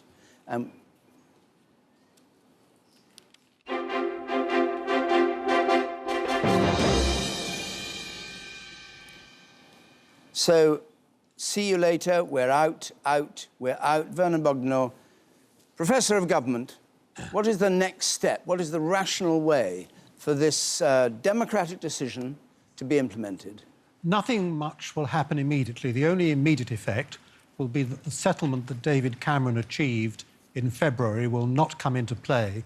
That is, the comparatively mild restrictions on freedom of movement will not be applied.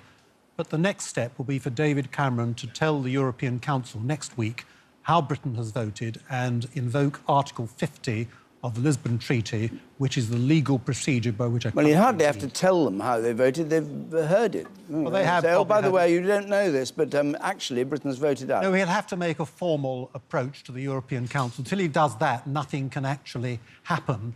And there's a difficulty here because it will take up to 2 years to withdraw, but I suspect most of those who voted for Brexit hoped that with one bound they would be free and that we'd immediately be free of EU laws. How much discussion can take place before you invoke Article 50? You don't have to say, You say we've had an advisory referendum. Britain has decided to leave. Now, can we have some conversations about how we might do this before we start the formal procedure, or do you think it's inevitable, or constitutionally, since you're a constitutionalist, constitutionally proper for him pretty well immediately to invoke Article... There's no time limit on the application of Article 50, but David Cameron has said that he will invoke it immediately, and that would be the honourable approach to take. Britain has made a decision. It's now for the government to implement that decision and to secure withdrawal with the least fuss.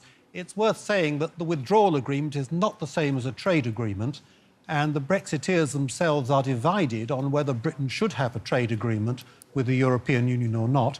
But this raises a much larger problem of whether the people in charge of this negotiation should be the people whose advice has been rejected. Because, after all, the British people have given an instruction to the government and to Parliament to do something they don't want to do. That has not happened before in Parliament's history. Now, if you were instructing a solicitor, David, to do something for you, would you not rather have a solicitor who agreed with what you were doing rather than someone who's told you not to do what you propose to do? So I think this raises acute questions about the future of the government and indeed the representative nature of the Parliament, around two-thirds of whose members are opposed to Brexit. The sovereignty of the people, I think, goes much deeper, controls the sovereignty of Parliament in this particular case, I think. These areas are still waiting for the count to be completed, but the Leave campaign is now 400,000 short of the 16.8 that we were... they're ahead by, yes, the figure they've got to get to is 16,800,000. It's 16,400,000, so it's 400 to go. So those ones are still coming in. Now, Andrew Neil joins us. Andrew, do you think there's going to have to be a general election because of what Vernon Bogdanor was saying? You've got to have somehow, somebody's got to work out who's going to negotiate with the EU, and you can't have a Prime Minister who was thinking one thing and a Chancellor who was thinking one thing, constructively and optimistically and cooperatively negotiating something quite different. I don't think there are any plans of a general election. I think the strategy of the Brexit Tories, if I can call them that, the people who've won, is to get into the driving seat to drive the negotiations. I think although you will hear a lot of talk today about how David Cameron should stay as Prime Minister, there are plenty of Conservatives who privately think that won't happen. And after a decent and relatively short interval, Mr Cameron will be replaced as Prime Minister.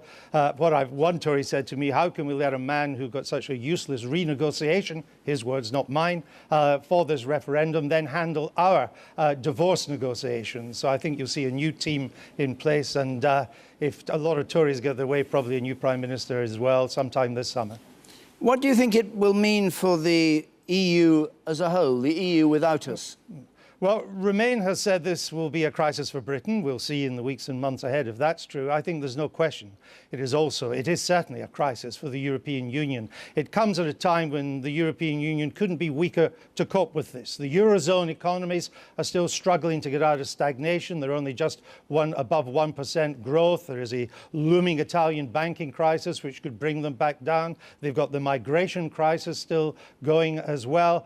And a recent Europe-wide survey showed that Eurosceptic feeling has never been stronger. It's stronger in France than it is in Britain. It's about the same in Spain and Germany as it is in Britain as well. And you see non-mainstream parties very strong in France. We'll take comfort from this. Madame Le Pen is polling #1 at the moment. The Five Star Movement, another Eurosceptic party in Italy, they now control Rome. The Lega Nord is strong in northern Italy. Spain doesn't have a government. Portugal has a very weak government that's in loggerheads with Brussels. Poland already has a Eurosceptic government, so does Hungary. You add all that together and you can see that it's not exactly a united front, and this will divide Europe as well. The European Union will be divided on how it should now deal with Britain. France and Germany will be divided. The North and the South will be divided on what their negotiating position should be. So divisions all around, and of course the example of a successful Brexit referendum here. How can any of this be resolved? Who would take a lead? I mean, one would assume that Germany would take the lead, being the most powerful country in the EU and the one who at the moment is sort of holding Greece's hand through this crisis. We know all the chaos that's going on, but who actually can drive through some scheme or plan for keeping the show on the road? Or are you suggesting the wheels have come off the vehicle and that's it? No, I don't think the wheels will come off. What I'm suggesting is that we'll probably enter a period of a kind of phony war. I think it will be the tactic in Britain not to implement Article 50 right away, because when you do that, the clock runs and you only have 2 years to do it. I think there'll be lots of informal talks going on, particularly with the Germans and the Benelux countries and the Scandinavians, who are more kindly disposed to Britain as opposed to the French and the Italians and Spain. You could get a lot of that going on long before we get to triggering Article 50. And indeed, I've heard talk from people around Michael Gove and Boris Johnson that they shouldn't even trigger Article 50 until you get the French elections out of the way, which are next spring, and maybe even the German elections out of the way, which aren't until next autumn. So there could be, because they don't want Britain's terms of divorce to become an issue in either the French or the German elections, particularly the French ones, where anything that the French agree to give to the British, Madame Le Pen for the National Front will say, well, why, Monsieur Hollande or Monsieur Sarkozy, can't we have that too? So it will play into European politics big time. What about the American aspect of this? Because we had President Obama over here urging Britain to stay, saying they'd be at the back of the queue if we left, and obviously concerned about Britain's role. Americans have always wanted us in Europe. They've always said that's the best place for you to influence things along with your special relationship with us. Well, the State Department in Washington has been up all night monitoring this, and they will now have to have a major rethink of what their approach is to Britain. It has been a long-standing American foreign policy objective and aim that Britain should be part of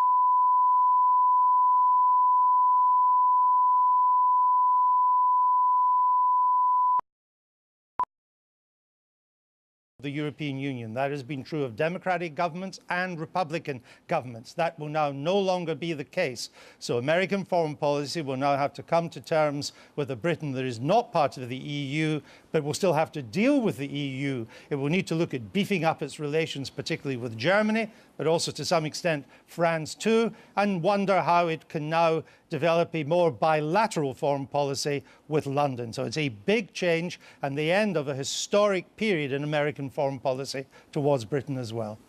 Andrew, thank you very much. I know you'll be back later on, 9 o'clock, I think, to carry on the story of a day that'll be quite extraordinary day, really. Do you expect the Prime Minister to make a statement before 9? He has to make a statement before the markets open, presumably. Yes, I think the Prime Minister will be under huge pressure to make a statement. I think he's still under even greater pressure to work out exactly what he's going to say. I think the most we can expect from the Prime Minister, at least this morning, will be a holding statement. It won't be a definitive statement. I'd be amazed if he resigned, but I think he'll leave that issue open for future statements. But you think within a week or two he might resign, or do you think we're talking about the autumn? Or I don't know the timetable, but again, the mood on the Tory backbenches will be for change. Again, one Conservative said to me, the way we can now shoot UKIP's fox entirely is to have a Brexit leader of the Conservative Party. If you've got a Brexit leader of the Conservative Party, then what's the point of any Tories thinking of voting for UKIP? UKIP may still be a problem for Labour in its northern heartlands, but if we've won the referendum and we have a Brexit leader of the party, then UKIP ceases to be the threat that it has been in recent years to the Conservatives. Andrew, thank you very much. See you later on, anyway. See you later. Let's join Joe Coburn, who is in Manchester, where this whole count is going to, at some point later, finally be announced with all the figures in, and she's with Gisela Stewart. Yes, David, here in Manchester, there is a mixture, a sense of shock, if you like, and there is also jubilation on the side of the Leavers as the result is still sinking in. You're quite right, I have Gisela Stewart here with me, who is one of the few Labour MPs who was for Brexit, to leave the EU, and chair of Vote Leave. Can you believe it? It's a surprise, given that the might of the government, money and everything else was thrown at us. But what was quite extraordinary is that 33 million people went to the ballot box. They reflected on a 40-year history of our relationship with the European Union. And by majority, they decided that they wanted to leave. And I think it's now a responsibility for us as politicians to act in the best interest of the nation. So calm down, take cool steps, but put that process in play. You said a few words in German. Why? You're obviously, that is your native country. You wanted to leave the European Union, something Germany is firmly, supportive of. Why did you speak in German here? I thought it was very important that we make it clear that the United Kingdom is an open and outward-looking nation. It will continue to be open and outward-looking. We will work with European partners. We will work on the international level as before. It is simply the democratic governance structure which we have rejected. It's not the outward-lookingness which we have rejected. But already we've seen signs of economic turmoil, the pound falling sharply, and you will be blamed for that economic turmoil. Well, the markets clearly called it wrongly, but there's at the moment a bit of a hysteria going on because today's vote is in essence a start of a process, which I would suggest you start with informal discussions and then you decide what you do next. So that overreaction, I think, on calm reflection, they will realise that it's just gone too far. Do you feel calm at the moment? I feel at the moment, actually, I feel really excited at the fact that the people weren't bullied by the establishment, that the people decided that they did want to take back control, and that gives us an opportunity to kind of reboot our democratic structures and processes, and I just think that's amazing and wonderful. But you're a Labour MP. Do you think David Cameron can survive as a Conservative Prime Minister? Well, he and the Cabinet, I think, now have a responsibility to take the next steps. But what are those next steps? Well, they have to come together. They have to start deciding what the informal discussions are. But I think all the party political leaders have to reflect quite seriously on whether they have lost touch with what the grassroots voters actually want. Has Jeremy Corbyn, the Labour leader, lost touch with what grassroots Labour voters want? Well, given that all the political parties across the board were campaigning for Remain and the people by majority said no, we want to leave, that clearly shows that there's some disconnect going on. But now we have that opportunity to regain this. So I think it's very exciting, it's liberating. Should there be a general election called? No, I think we have had a decision, there's a stability here. It's now our responsibility to implement this in a responsible way. So I would say to anyone, whether they're delighted or disappointed, be responsible. That's the key thing now. Gisela Stewart, thank you very much. Gisela Stewart will now be heading to London to meet up with others from Vote Leave. And that's it. Here, Manchester, at the moment, we'll have an official, of course, announcement in a couple of hours' time. Thanks, Joe. J.K. Rowling has just tweeted, Scotland will seek independence now. Cameron's legacy will be breaking up two unions. Neither needed to happen. Emily. The Welsh Brexit campaign leader is David Jones, and he joins us now. Thanks for joining us this evening. Give us a sense of the mood on the Tory backbenchers now. Well, I think that there will be a great deal of relief that this process is now completed. But obviously, amongst those who campaigned for a long time for this result, a great deal of pleasure too. We can now move forward to a new era. You didn't sign the letter calling on David Cameron to stay. Do you think he should go? Well, clearly, he has got to decide his own future. He was the man who presided over this campaign. However, what we do need is a period of stability, and I think that he needs to reflect upon what has happened. But the question of whether or not he decides to go must be a personal decision for him. Would it be the right one? I think, again, that's a matter for him. David Cameron has been an outstanding leader for the Conservative Party, but the fact is that on this occasion he called it wrong. And I think now, as I say, what we do need is a period of stability, and David Cameron has got to decide whether he feels that he is the person who can provide that stability. The author, J.K. Rowling, has just tweeted that he will be remembered as the man who broke up not just one union, but two, if Scotland goes back for its second referendum. Well, I think that what we have to reflect on is this. We have now taken our country back. The United Kingdom is on the way to being an independent country again. And I think that before the Scots decide on yet another referendum, they need to consider whether they want to be part of a strong United Kingdom or whether they want to be an insignificant part of what is clearly becoming an increasingly monolithic European Union that is moving towards becoming a superstate. And when you talk about taking the country back, many people in the country will not know what has to happen next. Is David Cameron the right person to lead the Brexit negotiations, do you believe? I think that he is in some difficulty, given that the negotiations that he completed in February clearly didn't impress the British people. As I say, this is an intensely personal decision. But I think that, and I must repeat, what we do need is stability and certainty, and we need that as quickly as possible. And that, I'm sure, is something that will be at the forefront of David Cameron's mind this morning. I don't understand what that means. When you say we need stability quickly, are you calling for change or are you calling for continuation? No, what I'm calling for is David Cameron to give consideration to whether he is the person who can provide the stability that the country needs. Clearly, we've got a negotiating process that we have to enter into fairly soon. There's the European Council only next week. He clearly will be representing Britain at that council. But after that, the period of negotiation will continue for some months, maybe more than a few months. And he has to give consideration to whether he is the person to do that. And who do you think might be the right person if he isn't? Well, that's going to be a matter ultimately for the Conservative Party. If David Cameron decides that he doesn't want to continue, then clearly there's going to have to be a process, first of all, within the parliamentary party and then within the wider party. And I think whatever happens, David Cameron needs to provide the continuity to enable that process to take place if he thinks that that is the right thing to do. Would you like to see a snap general election now? I think that that would be entirely the wrong thing, and I don't think that it's necessary, because we went into this Parliament having made a manifesto pledge to have a referendum.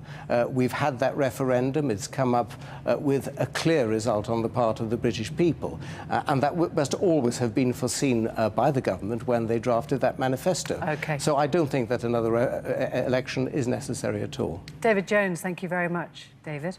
37,000...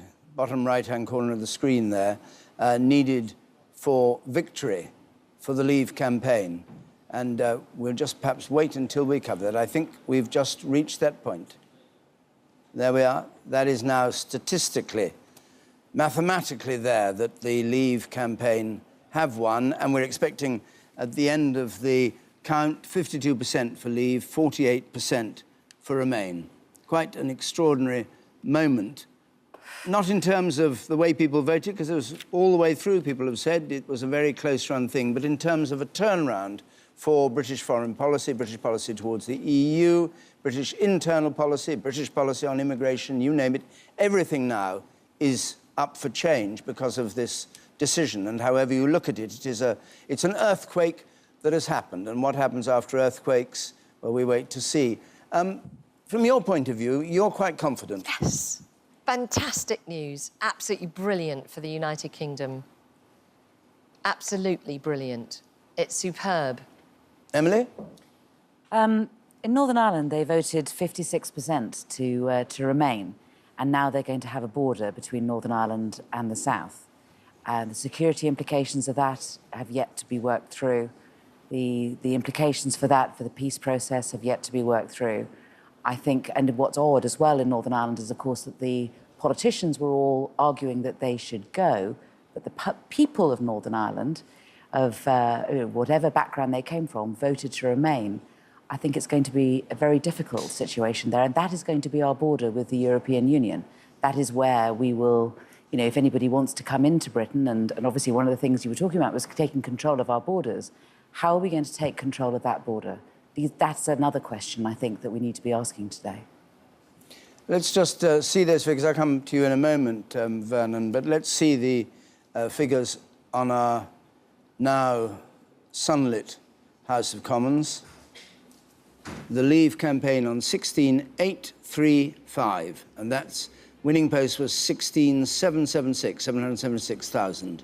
So they've just reached that point and they remain just not quite there, and still a little grey bit to be filled in. But Leave in blue have already crossed the line. Now we're joined by Liam Fox, one of those who was campaigning all along for a Leave vote. Former Defence Secretary. Dr. Fox, what would you like to see happen now?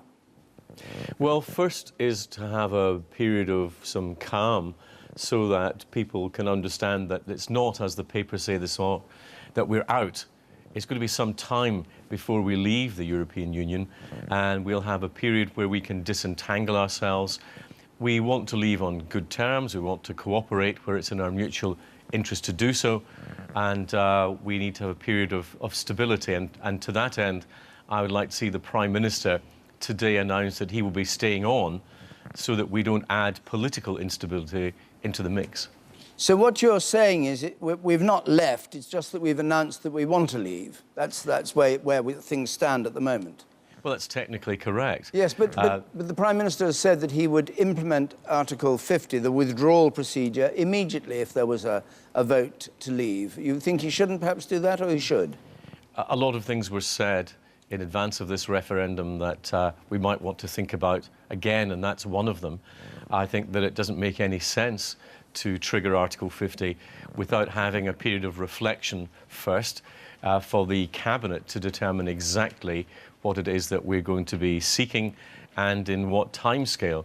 And then you have to also consider what is happening with the French elections and the German elections next year and the implications that that might have for them. So a period of calm, period of reflection, to let it all sink in and to work through what the actual technicalities are. But Nigel Farage and his supporters, and indeed many of the people who voted to leave, will surely be expecting something more than a period of calm reflection while you decide whether to invoke the procedure to leave. I mean, they're expecting action this day. Well, won't be getting action this day, I wouldn't think, on pretty much any front, because I think that we have all understood that if we go through Article 50 of the Lisbon Treaty, that purposely gives us a window of 2 years to try to sort out these problems. We will have a number of legislative questions to ask for ourselves.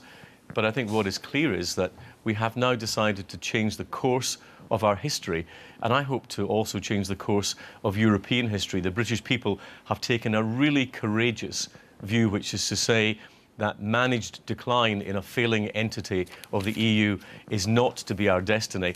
And I'm just overwhelmed by the moment here. It's of enormous historical impact. How long can you go on paying £350 million a week, which was on the side of your battle bus, to the EU, once the British people have decided they don't wish to pay £350 million a week?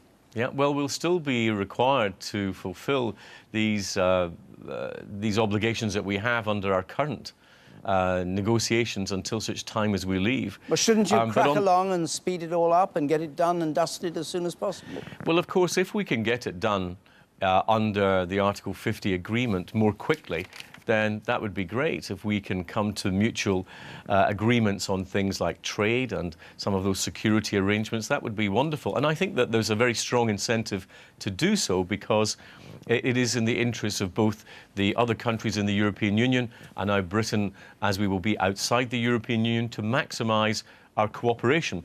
And I've always wanted that cooperation. I just didn't want to be governed by them.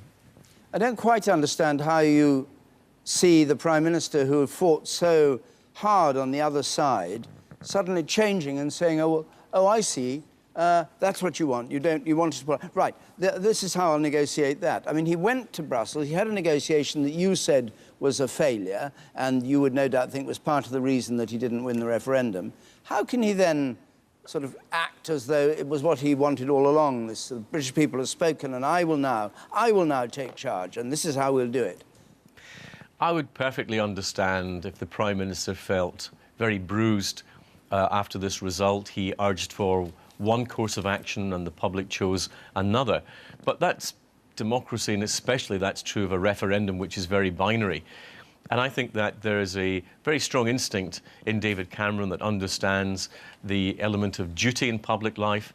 And while it might be uncomfortable for him, I think that it's for the stability of the government and the good governance of the UK that we get political continuity, at least until we're well into that negotiation. And I'm sure that will not be an easy decision for him, but I would urge him to do what his instincts tell him and to maintain that stability, and so that we can get into this process with the least turbulence possible. Dr. Fox, thank you very much. Thank you, David.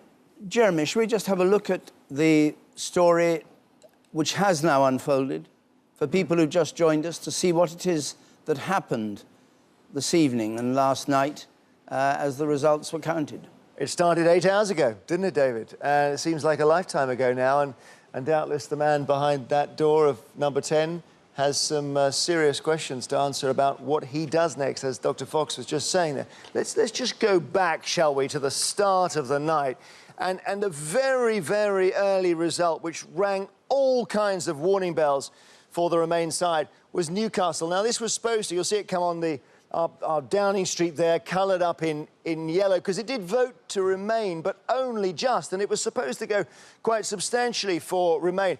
So immediately you were seeing there the Leave vote much stronger than we thought, and that was around midnight. Followed then by Swansea, which was interesting, because we had that down on our index as one likely to Remain, and Swansea voted to Leave. So the results started to really worry the Remain side from an early stage. It looked for a while like London might come to the rescue of Remain. Lambeth reporting an extraordinary majority, something like 80% to Remain, and other parts of London going strongly enough for the yellow side, but not strong enough to overtake the Leaves. Sheffield, Durham, Birmingham we had next. Now, 3:25 in the morning, Sheffield comes in. Here we are. We bring it on to our Downing Street here. And this was a sign of things to come, that cities outside London, which we thought might have edged to Remain, actually went Leave. Durham was a classic 50-50. We thought Durham might well go 50-50 if it was a close result. Durham went Leave, which was a sign that the country was going Leave. And then Birmingham, with 700,000 voters, in the end, they basically all cancelled each other out. We thought we might get a Remain from Birmingham. We got a blue for Leave from there as well. And finally, Northumberland took us over the line. Leave coming first, no way back for Remain. In the end, their powerful areas, London, Scotland in particular, didn't bring forward enough votes to conquer Leave, who had extraordinary turnout and resilience in places all around the country, particularly England and Wales as well. And as I say, it leaves some real questions for the man who called the referendum and took that huge gamble. David. Thank you very much, Jeremy. Well, if you've just joined us, the answer is of the referendum result is that 52% of the country voted to leave, 48% voted to stay. So the decision was absolutely clearly that the people of this country, by a majority of 4% in effect, want to leave the EU. And that has all sorts of ramifications, which we'll go into a bit later on. But at this point, let's have a full catch-up of news and weather. Here's Louise Minchin. Thank you, David. Good morning. Britain has voted to leave the European Union. The Leave campaign has so far taken 52% of the vote. It's now impossible for Remain to overtake it. There have been strong wins for Leave in North East England and in the Midlands. Scotland and Northern Ireland voted to remain in the EU. This report by our political correspondent Eleanor Garnier begins with the moment the BBC announced its prediction. Well, at 20 minutes to 5, we can now say the decision taken in 1975 by this country to join the common market has been reversed by this referendum to leave the EU. We are absolutely clear now that there is no way that the Remain side can win. It looks Watch and listen carefully. This is history in the making. The British people have spoken, and the answer is we're out. It's unbelievable, isn't it? Change the face of Europe! And these were the celebrations just moments before the BBC called the result. This will be a victory for real people, a victory for ordinary people, a victory for decent people. With the pound plunging, Remain campaigners warned of turmoil ahead. This is a crushing decision. It's a terrible day for Britain and a terrible day for Europe with, immense consequences. This moment, this is a seismic moment for our country that goes far beyond all the personalities. There's going to be a lot of chat what happens to David Cameron. This is a big thing for our country. And what this has exposed is a lot of division, and there's a lot of talk as if this is an overwhelming win. It isn't. There's 48% of people on the current projection who did not vote for this. It wasn't long after polls closed before Leave started marking up huge wins. Ladies and gentlemen. Across the northeast, results soon showed Leave doing consistently better than predicted. A big win in Hartlepool and pushing Remain into a narrow victory in Newcastle. 65,404. A much smaller win than expected. Votes cast in favour of Leave. Away from the north of England, in Basildon in Essex, another big win for Leave. And another count with a big turnout at 74%. And in Flintshire, just as across the rest of Wales, voters backed Brexit. But Scotland voted emphatically to stay in the EU, though the overall result will lead to renewed calls for a second referendum on Scottish independence. And London, as predicted, was a stronghold for Remain. But Britain has voted to leave the European Union, to tear up the settlement the countries had for decades, unleashing perhaps huge opportunity or perhaps huge risk, perhaps both. Ella Naganya, BBC News. The results have upset the world's financial markets, with the pound falling again this morning to $1.34, its lowest point since 1985. When the polls closed, it soared to $1.50, but as they showed stronger than expected support for leaving the EU, it began to plummet. Markets in Asia are down nearly 3%. Scotland's First Minister Nicola Sturgeon has suggested the Leave vote will reignite demands for an independence referendum there. After all 32 Scottish local authorities returned majorities for Remain, Ms Sturgeon said the EU vote made clear that the people of Scotland see their future as part of the European Union. Sinn Féin says a British vote to leave the EU intensifies the case for a vote on whether Northern Ireland should leave the United Kingdom.